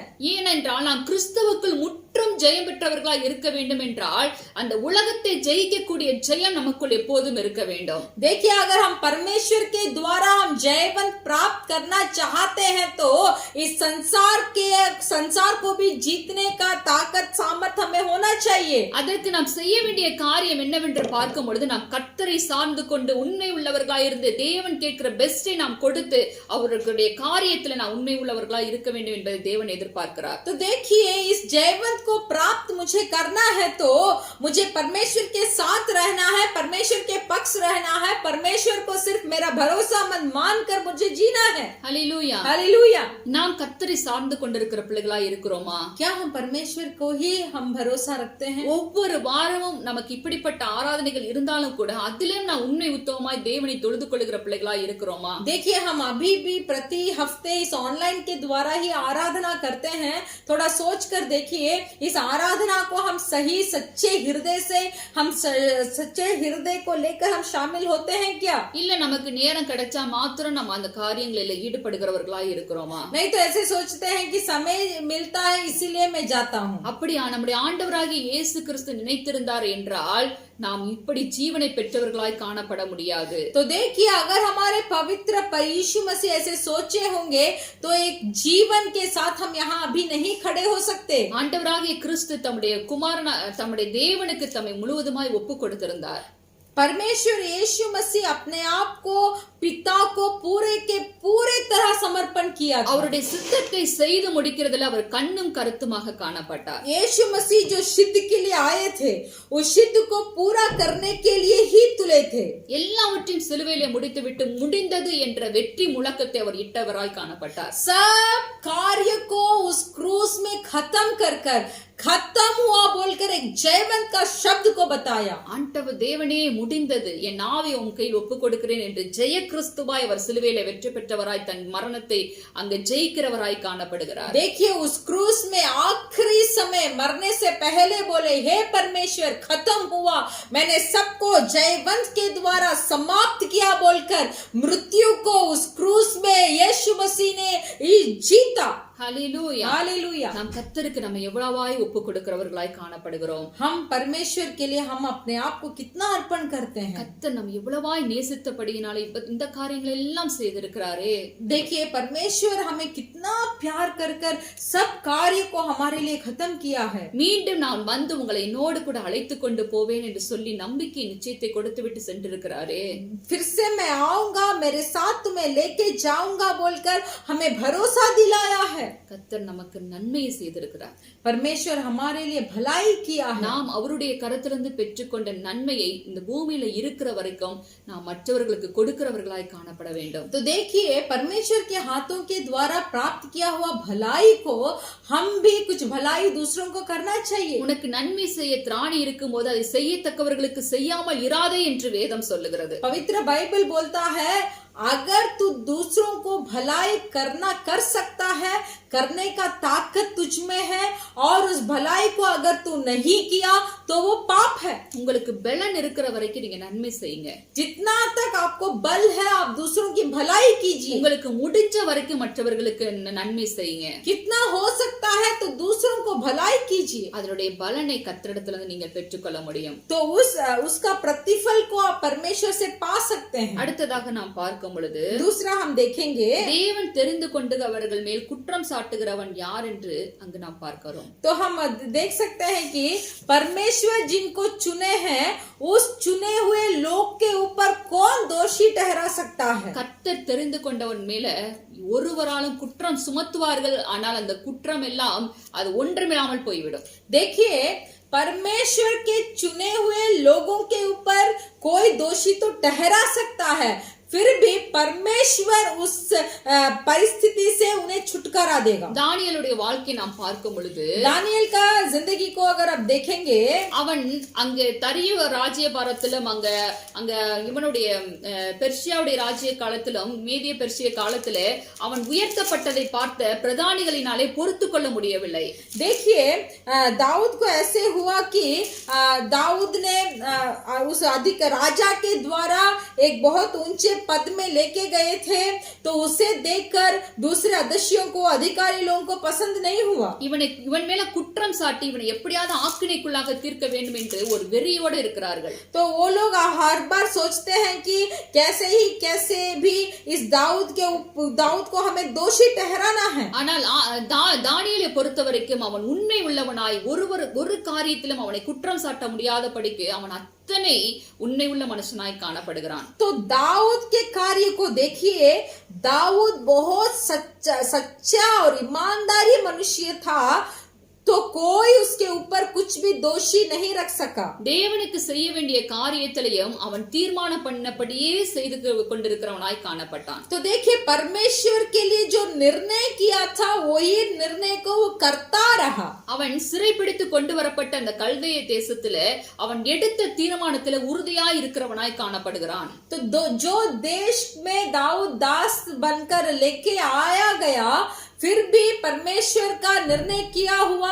काम में वो बहुत ठीक ठाक था. அதுதான் தானியேலுடைய வாழ்க்கையிலே படிப்படியாக உயர்வை கொண்டு வருகிறதை பார்க்க तो முடிகிறது. यही चीज जो परमेश्वर के लिए करता था, यही चीज उसके जीवन में एक बढ़ाई को दिया. 10 மடங்கு சமர்த்தனாய் தேவன் அவனை அந்த தேசத்திலே அவனை உயர்த்துகிறார். देखिए 10 गुना सामर्थशाली परमेश्वर दाऊद को बनाता है. தானியேலுடைய எல்லா காரியங்களும் ஜெயமாய் அமையும்படியாய் கூட கர்த்தர் செய்கிறார். दाऊद का सब काम जयवंत था. அவன் 3 வேளையும் தேவனை நோக்கி தவறாமல் ஜெபிக்கிறவனாய் காணப்பட்டபடியினாலே दाऊद तीन बार परमेश्वर को देखकर वो आराधना करता था. அவன் எப்போது தேவனையே சார்ந்து கொண்டிருந்தபடியினாலே हर बार दाऊद ने परमेश्वर के पास ही था. அவனை குற்றம் சாட்டினார்கள். सॉरी, हर समय दानियल परमेश्वर के साथ था, उसको दोषी भी ठहराए. குற்றம் சாட்டினது மாத்திரமல்ல, அவனை ஆக்கினைக்குள்ளாக தீர்க்கும்படியாக சிங்கத்தின் கெபியிலே அவனை கொண்டு போய் போடுகிறவர்களாய் तो காணப்படுகிறார்கள். देखिए सिर्फ उसे दोषी ही नहीं ठहराए, फिर भी उसे सिंह के गड्ढे में जाकर धकेलने का भी कोशिश किया. சிங்கத்தின் வாயின் அருகிலேயே கொண்டு போகக்கூடிய சூழ்நிலைக்குள் தானியேல் அனுப்பப்படுகிறான். तो देखिए सिंह के गड्ढे के अंदर भी दानियल फेंक दिया जाता है. ஆனால் கர்த்தருக்குள் அவன் உண்மையா இருந்தபடியினாலே फिर भी परमेश्वर में दानियल ईमानदारी थे. கர்த்தருடைய காரியத்தில் எடுத்த தீர்மானத்தில் உறுதியா இருந்தபடியினாலே परमेश्वर के लिए दानियल जो निर्णय लिए थे उसमें खड़े थे. அங்கு சிங்க சிங்கத்தின் வாயை தேவன் கட்டி போடுகிறார். इसीलिए उस सिंह का मुंह को परमेश्वर खुद बांधते हैं. தரியு ராஜா தாவீதின் மேலே நல்ல ஒரு அன்பை வைத்திருந்தபடியினாலே, देखिए वो देश का राजा दरियु जो है वो दानियल के ऊपर बहुत दानियल से बहुत स्नेह रखता था. இரவெல்லாம் அவன் தூங்க முடியாதபடிக்கு தவித்துக் கொண்டிருக்கிறான். और रात भर वो नहीं सोया, ऐसे वो नहीं सो सका.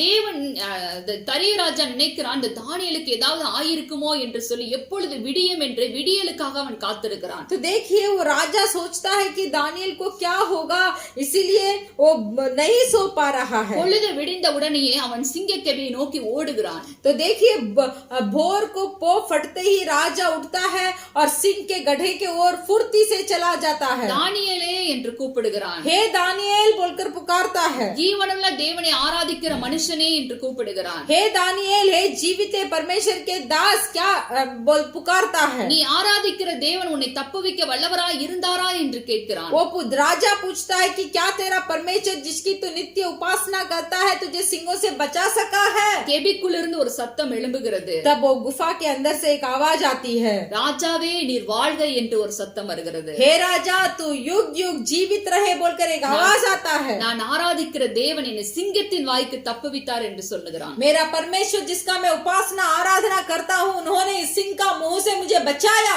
இதற்கு என்ன காரணம் என்று அது தானியேலே சொல்லுகிறான். तो इसका कारण क्या है दानियल बोलते हैं. ராஜாவே நான் உமக்கு முன்பாகவும் குற்றம் சாட்டப்படாதவன். वो दानियल बोलता है ये राजा मैं तेरे सामने भी निर्दोष था. என் தேவனாகிய கர்த்தருக்கு முன்பாகவும் நான் குற்றம் சாட்டப்படாதவனாய் காணப்படுகிறேன். मेरे परमेश्वर यहोवा के सामने भी मैं निर्दोष था. எவ்வளவு ஒரு நல்ல ஒரு சாட்சி இல்ல. कितना अच्छा गवाही देखिए. ஹல்லேலூயா. हालेलुया. நாம் வேலை பார்க்கிற இடத்துல, जहाँ हम काम करते हैं, நம்முடைய குடும்பத்தின் மத்தியில, हमारे परिवार में, நம்மை சுற்றி இருக்கிற நம்முடைய ஃப்ரெண்ட்ஸ் சர்க்கிள்ல, हमारे चारों ओर जो जितना भी हमारे दोस्त है, நம்முடைய நேச்சர் எப்படி வெளிப்படுகிறதாய் காணப்படுகிறது. तो हम कैसे व्यवहार करते हैं. நம்மை குற்றம் சாட்டுகிறவர்கள் நம்மை சுற்றி இருக்கிறார்களா? हम क्या हमारे ऊपर दोषी ठहराने वाले ही हमारे साथ है क्या. எப்படி இவனை அழித்து போடலாம் என்கிற வன்கண்ணனோடு நம்மை சுற்றி பார்க்கிறார்களா? क्या वो हमारे साथ जो है वो ऐसे सोचते हैं कि इसे कैसे नष्ट कर डालेंगे. நீங்க மாத்திர தேவனுக்கு முன்பாக உண்மையா இருந்து பாருங்க. अगर आप परमेश्वर के सामने निर्दोष ठहरेंगे, ஒருத்தனும் உங்க மேல குற்றம் சாட்டுகிறவன் தான் தாழ விழுந்து போவான். तो देखिए आपके ऊपर जो दोष लगाता है वो ही नीचे गिरेगा. இங்க பாருங்க, இந்த பிரதானிகள் எந்த ஒரு குற்றத்தை சாட்டினார்களோ அந்த பிரதானிகளை திரும்ப கொண்டு போய் சிங்கத்திற்குள்ளே போடும் பொழுது, கெபிக்குள்ளே போடும்போது, तो देखिए जो अध्यक्ष और अधिकारी लोग दानियल के ऊपर दोषी ठहराए थे वही दोषी लोगों को लेकर जाके उस सिंह के गड्ढे में फेंक दिया जाता है. அந்த அவன் மாத்திரம் அவனோட சேர்த்து அவன் குடும்பத்தார் எல்லாரையும் கொண்டு போய் போடுகிறார்கள். देखिए सिर्फ वो अधिकारी और अधिपतियों ही नहीं थे बल्कि उनके परिवार बाल बच्चे सब थे. எல்லாரும் சிங்கத்தின் வாய்க்கு இரையானார்கள். तो देखिए वो सबको वो गड्ढे में जब फेंके तभी वो सिंह ने उन्हें झटपट सब हड्डियों समेत उनको चबा डाला. हालेलूया. हालेलुया. இதுதாங்க உங்க சத்துருக்களின் சரிக்கட்டுதலை கர்த்தர் உங்கள் கண்கள் காணும்படி கூட செய்வார். तो इसी का मतलब है कि आपके विरुद्ध जितना भी शत्रु उठते हैं उनका सत्यानाश आपके आंख से आप देखेंगे. உங்களுக்கு விரோதமாய் குற்றம் சாட்டுகிறவன் யார்? आपके विरुद्ध आपको कौन दोषी ठहरा सकता है. தேவனே உங்களை நீதிமான்களாய் மாற்றி வைத்திருக்கிறாரே. परमेश्वर खुद ही आपको धर्मी ठहराया है. உங்களை ஆக்கினைக்குள்ளாக தீர்க்கிறவன் யார்? आपको कौन न्याय कर सकता है. தேவனே நமக்காய் மரித்திருக்கிறாரே. परमेश्वर खुद हमारे लिए अपना जान दिया है. அவரே நமக்காக எழுந்தும் இருக்கிறாரே. परमेश्वर खुद तीसरे दिन हमारे लिए जी उठा है. அவர் தேவனுடைய வலது பாரிசத்துல இன்று நமக்காக பரிந்து பேசிக் கொண்டு இருக்கிறவராய் वो இருக்கிறாரே. परमेश्वर के सम्मुख में अभी भी हमारे लिए बात कर रहे हैं. हालेलुया. हालेलुया. நமக்கு ஜெயத்தை கொடுத்து கொண்டு இருக்கிறவராய் காணப்படுகிறார். वो सिर्फ हमारे लिए जय ही जय देने वाले परमेश्वर है. நாம் ஜெயிக்கிற பிள்ளைகள். हम जयवंत प्राप्त करने वाले हैं. நமக்கு விரோதமாய் வருகிற எல்லா சத்துருக்களையும் நீள்பொருளாக்கும்படியாய் கூட கர்த்தர் நமக்கு முன்னே ஜெய கிறிஸ்துவாய் காணப்படுகிறார். हमारे विरुद्ध जितने भी शत्रु आते हैं उस शत्रु के विरुद्ध जय का झंडा हमारे लिए सिर्फ हमारे यीशु मसीह है। எப்படி சீமையை சொன்னானே தொலைந்து போ என்று சொல்லி அவனை தூஷித்தான். जैसे सीमा ने दाऊद को श्राप दिया कि तू भाग जा बोलकर, நம்மை கூட அப்படிதாங்க சொல்லுவாங்க. हमें भी वैसे ही बोलेंगे। நம்ம நல்லது செய்யறோம்னா பொறுக்காது. हम जो भलाई करते हैं ना तो वो शत्रु को पसंद नहीं है। தேவன் நம் தலையை உயர்த்தி விடுவாரோ என்கிற பயத்தில நம்மை தூசிக்கிறவர்களாய் காணப்படுவார்கள்.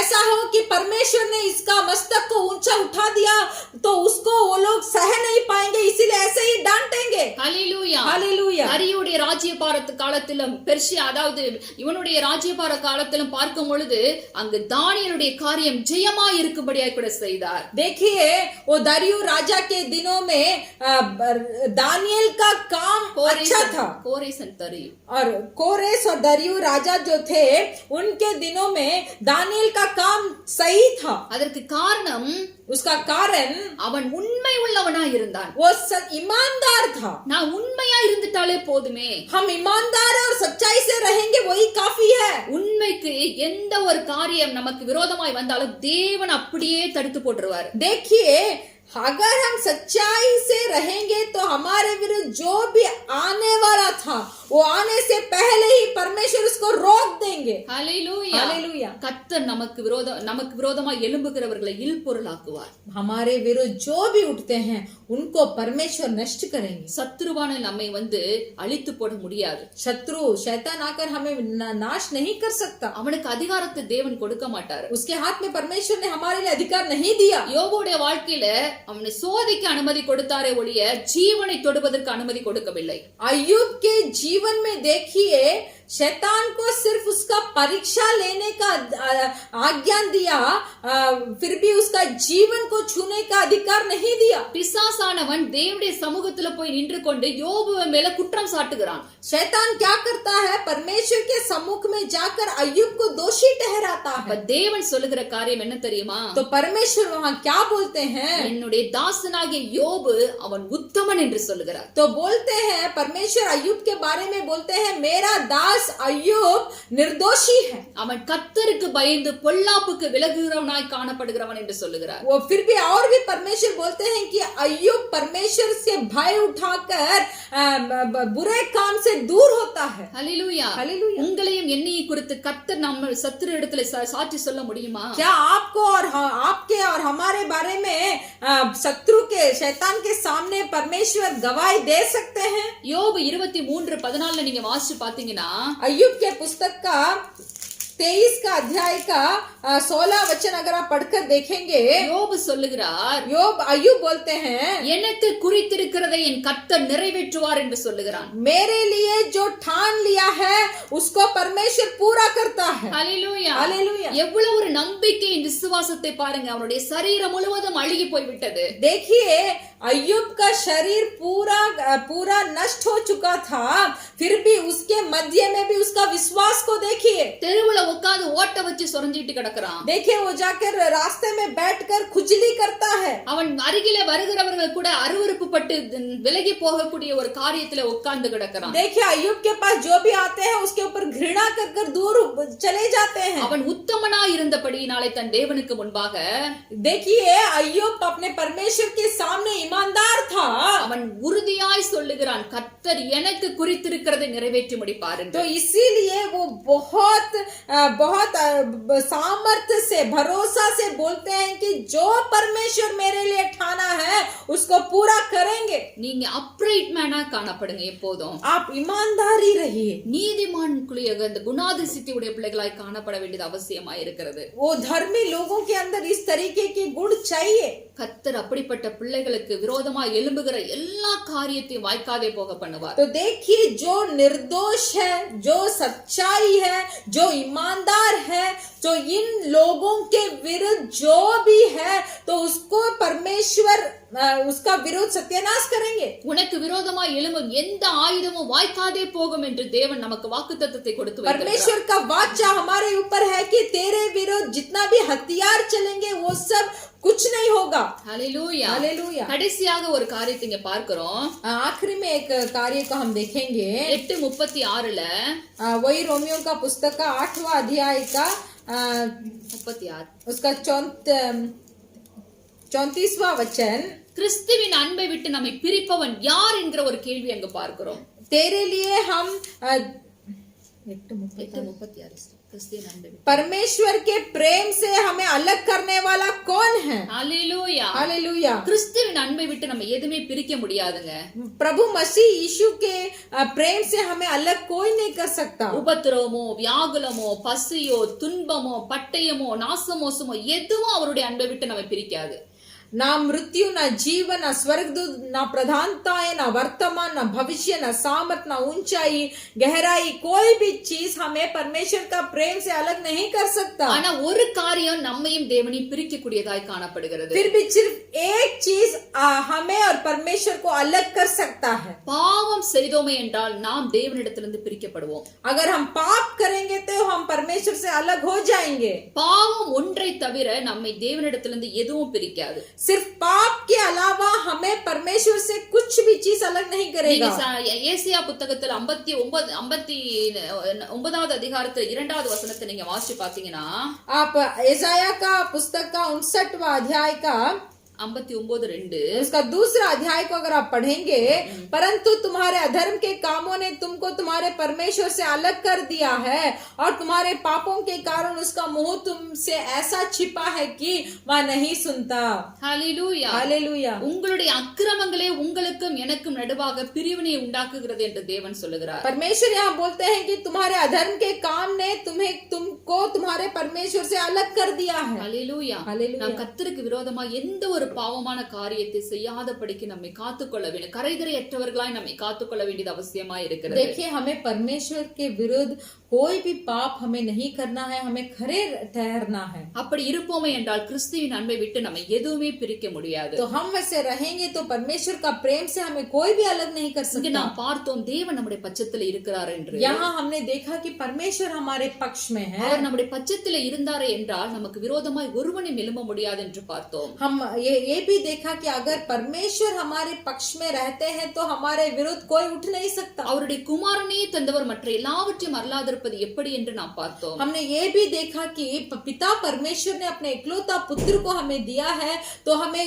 और कुछ चीजों को क्यों ना देंगे। அவருடைய பிள்ளைகள் மேல் குற்றம் சாட்டுகிறவன் யார் என்று நாம் பார்க்கிறோம். परमेश्वर पिता परमेश्वर के लोगों के ऊपर कौन दोषी ठहरा सकता है। எந்த ஒரு அநியாயத்தை அந்த அவருடைய பிள்ளைகளுக்கு யாரும் செய்ய முடியாது. कोई भी अन्याय को परमेश्वर के लोगों को कोई नहीं कर सकता। ஆக்கினைக்குள்ளாக அவனை தீர்க்க முடியாது என்று எழுதப்பட்டிருக்கிறது. कोई भी न्याय नहीं कर सकता। கிறிஸ்துவின் அன்பை விட்டு நம்ம எதுவுமே பிரிக்க முடியாது பாவத்தை தவிர. सिर्फ पाप के अलावा कोई भी चीज हमें परमेश्वर के प्रेम से अलग नहीं कर सकती। இந்த காரியத்தில் எல்லாம் தேவன் நமக்கு உதவி செய்து நாம் ஜெயம் பெற்றவர்களாய் காணப்பட வேண்டும் என்றால், अगर ये सब कामों में परमेश्वर हमें मदद कर हमें जयवंत से जीना है तो எப்படி இயேசுவானவர் இந்த பூமியிலே கடந்து வந்து எல்லா காரியத்திலும் பிதாவை சார்ந்து நிற்கிறவராய் காணப்பட்டாரோ, जैसे यीशु मसीह संसार में आकर हर चीज के लिए पिता को ही भरोसा रखते हैं, அவருடைய வல்லமையிலே பலப்பட்டவராய் காணப்பட்டாரோ, अपने सामर्थ्य में जैसे बलवंत हुए थे, அவருடைய வல்லமையினாலே அவர் அபிஷேகத்தினாலே அவர் அளவில்லாமல் நிரப்பி வைக்கும்படியாய் கூட காரியத்தை செய்தாரோ, जैसे उस सामर्थ्य में भरे हुए सब काम को किया, நாமும் கிறிஸ்துவை போல பிதாவை சார்ந்து கொண்டு तो हम भी यीशु मसीह के तरह पिता के ऊपर भरोसा रखकर, உண்மை உள்ளவர்களாய் இருந்து, सच्चाई से रहकर, பாவத்தை விட்டு ஒளிந்து, पाप से दूर होकर, கர்த்தருக்கு பிரியமாய் தாவீது நடந்தது போல நாமும் நடந்து கொண்டிருப்போமையானால்,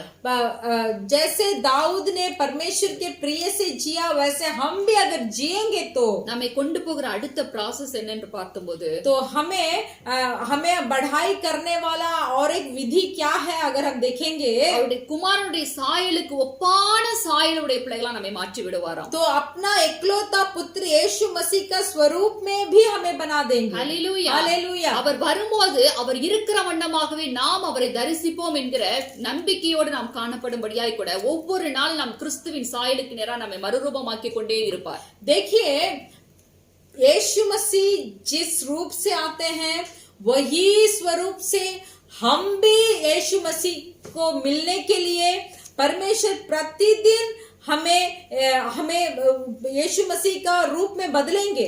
ஹalleluya हालेलुया। இந்த நாளில் உங்களை ஒப்பு கொடுப்பீங்களா? इस दिन क्या आप अपने आप को समर्पण करेंगे? தேவன் நம்மை பிள்ளைகள் என்று அழைக்கிறதுனாலே அவர் நம் மீது வைத்த அன்பு எவ்வளவு பெரிதென்று பாருங்கள் என்று வேதம் சொல்லுகிறது. पवित्र बाइबल बोलता है कि परमेश्वर ने हमें अपना पुत्र बोल कहलाया, तो देखिए उनका प्रेम हमारे ऊपर कितना हो सकता है। அவர் நம் மீது அன்பு கூர்ந்தபடினால குமாரனை கொடுத்தார். परमेश्वर ने हमारे ऊपर प्रेम रखा, इसीलिए अपना इकलौता पुत्र को दिया।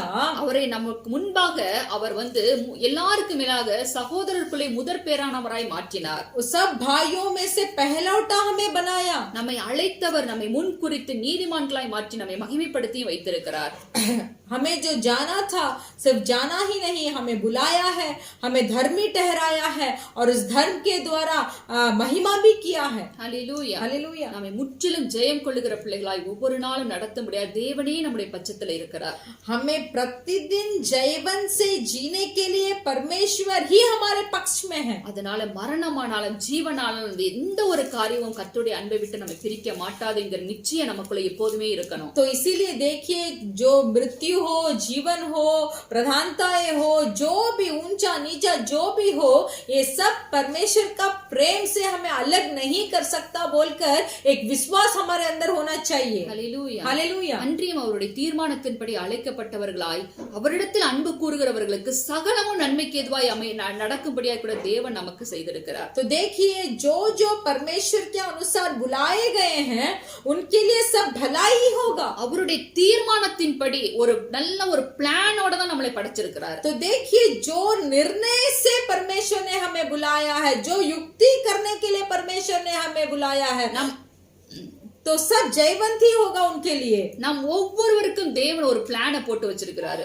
देखिए, हम हर एक को परमेश्वर ने ये युक्ति बनाया है। இன்னைக்கு நேத்து போட்டதில்ல, आज या कल वो युक्ति को नहीं बनाया। உலக தோற்றத்திற்கு முன்பாகவே இந்த வானமும் பூமியை படைக்கிறதற்கு முன்பாகவே உங்களையும் என்னை குறித்து தேவன் ஒரு பிளான் பண்ணி வச்சிட்டாரு. तो देखिए, इस संसार का उत्पत्ति होने से पहले ही, आकाश और पृथ्वी उत्पत्ति होने से पहले ही आपके लिए और मेरे लिए परमेश्वर ने एक युक्ति को डाला है। அந்த திட்டத்துக்குள்ள நாம் இருக்கிறபடியினாலே इसलिए उस युक्ति के अंदर हम हैं। நாம் அதை ஃபுல்லா நிறைவேற்றி முடிக்க கர்த்தரையே சார்ந்து கொண்டிருக்கிற तो பிள்ளைகளா இருக்க उस வேண்டும். युक्ति को पूरा करने के लिए हमें परमेश्वर के ऊपर ही भरोसा रखना है। அதனால இன்றைக்கு நீங்க கர்த்தரிடத்துல உங்களை ஒப்பு கொடுங்க.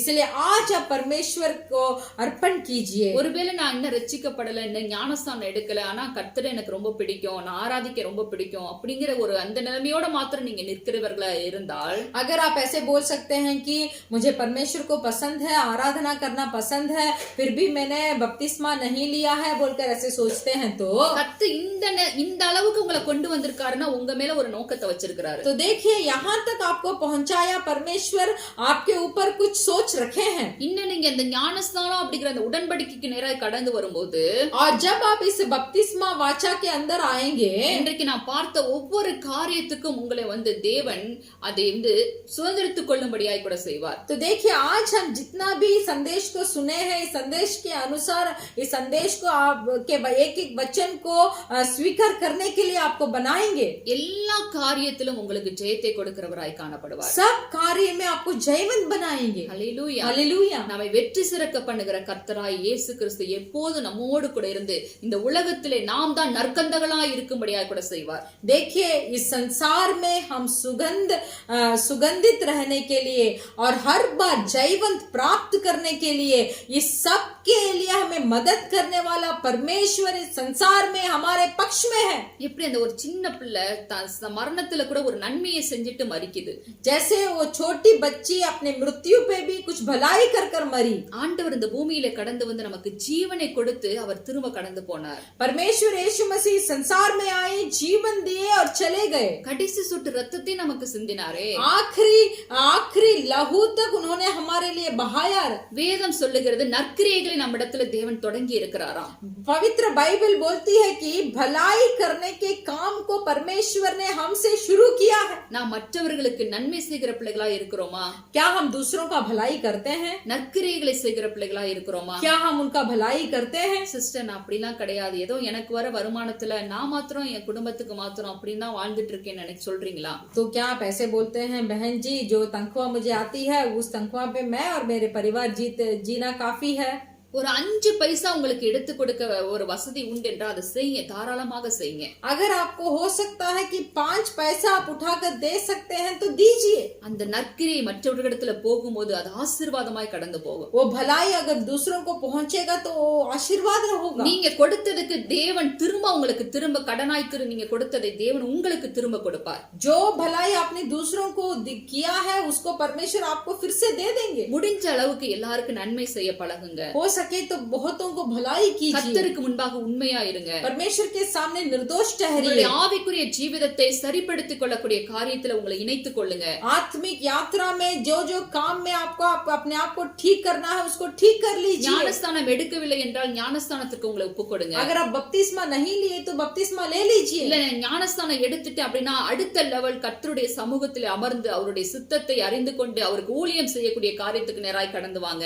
अगर आप बपतिस्मा ले लिए तो उसके बाद आपको करना यह है कि आप परमेश्वर के सम्मुख में बैठकर आपका जो सिद्ध परमेश्वर ने रखा है उसको जानकर परमेश्वर के सेवकाई करने में तुल जाइए. ஆண்டவரே எனக்கு கொடுக்கப்பட்ட இந்த நாட்களில நானும் முடிந்த அளவுக்கு உமக்கு ஊழியம் செய்கிறவனாய் மாறணுங்கிற அந்த வாஞ்சியை தேவனிடத்துல தெரியப்படுத்துங்க. तो अपने आशा को परमेश्वर से बोलिए कि परमेश्वर आपने जिस चीज के लिए मुझे बुलाया है उस चीज के लिए मैं काम करने के लिए तैयार हूँ. உங்களை தான் ஆண்டவர் தேடிட்டு இருக்கிறாரு. आप ही को परमेश्वर ढूंढते हैं. நீங்க உங்களை அவர் கையில ஒப்பு கொடுத்தீங்கன்னா அவர் வல்லமையா எடுத்து பயன்படுத்துவார். अगर आप अपने आप को परमेश्वर के हाथों में दे देंगे तो आपको बहुत सामर्थ्य से परमेश्वर प्रयोग करेंगे. உங்க மூலமா அநேகர் ஆசீர்வதிக்கப்படுவாங்க. आपके द्वारा बहुत आशीर्वाद पाएंगे. ஹல்லேலூயா. हालेलुया. அதுலதாங்க நம்ம சந்தோஷப்படணும். उसी से हम लोग को நம்ம மட்டும் நல்லா இருக்கிறதுல நமக்கு சந்தோஷம் கிடையாது. हम सिर्फ आनंद रहेंगे, खुशी रहेंगे तो उसमें कोई मतलब नहीं है. அப்படி வேதம் நமக்கு எங்குமே கற்றுக் கொடுக்கல. इस ऐसे पवित्र बाइबल भी हमें नहीं सिखाया. பிறருடைய நன்மைக்காக நாம் நம்மை ஜீவ பலியாய் கொடுக்க கூட வந்தோமே என்றால் தேவனிடத்திலிருந்து அதுக்குரிய பலனை நாம் பெற்றுக்கொள்வோம். देखिए दूसरों की भलाई के लिए हम जीवन भी देंगे तो उसका भलाई परमेश्वर हमें देंगे. அதனால இந்த நாளில கர்த்தரிடத்துல உங்க கையில கர்த்தருடைய கரத்துல உங்களை ஒப்பு கொடுங்க.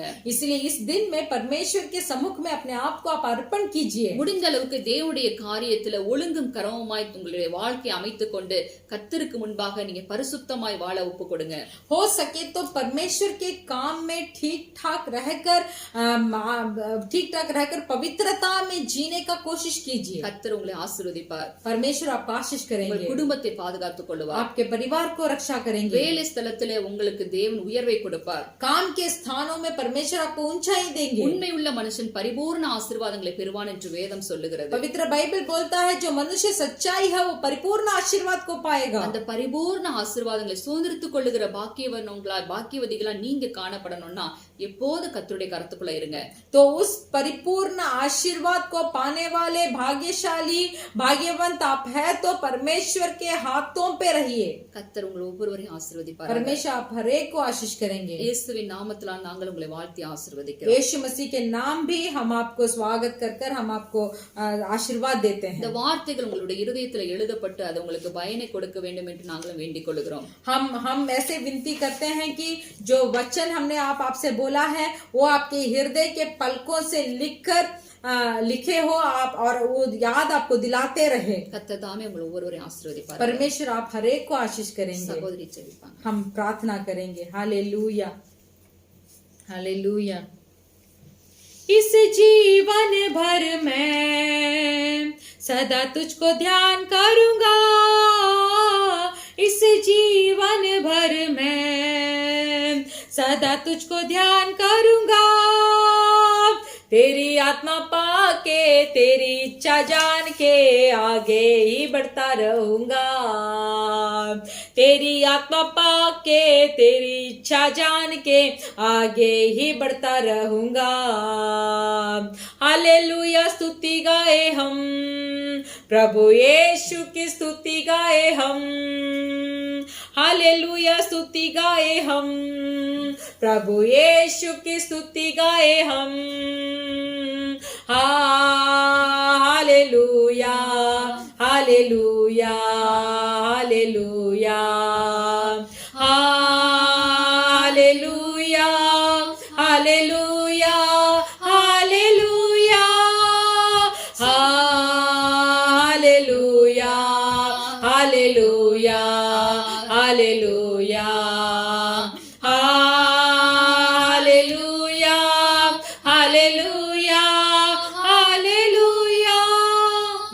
धन्यवाद परमेश्वर। आज अच्छे संदेश से आपने हमसे बात किया है।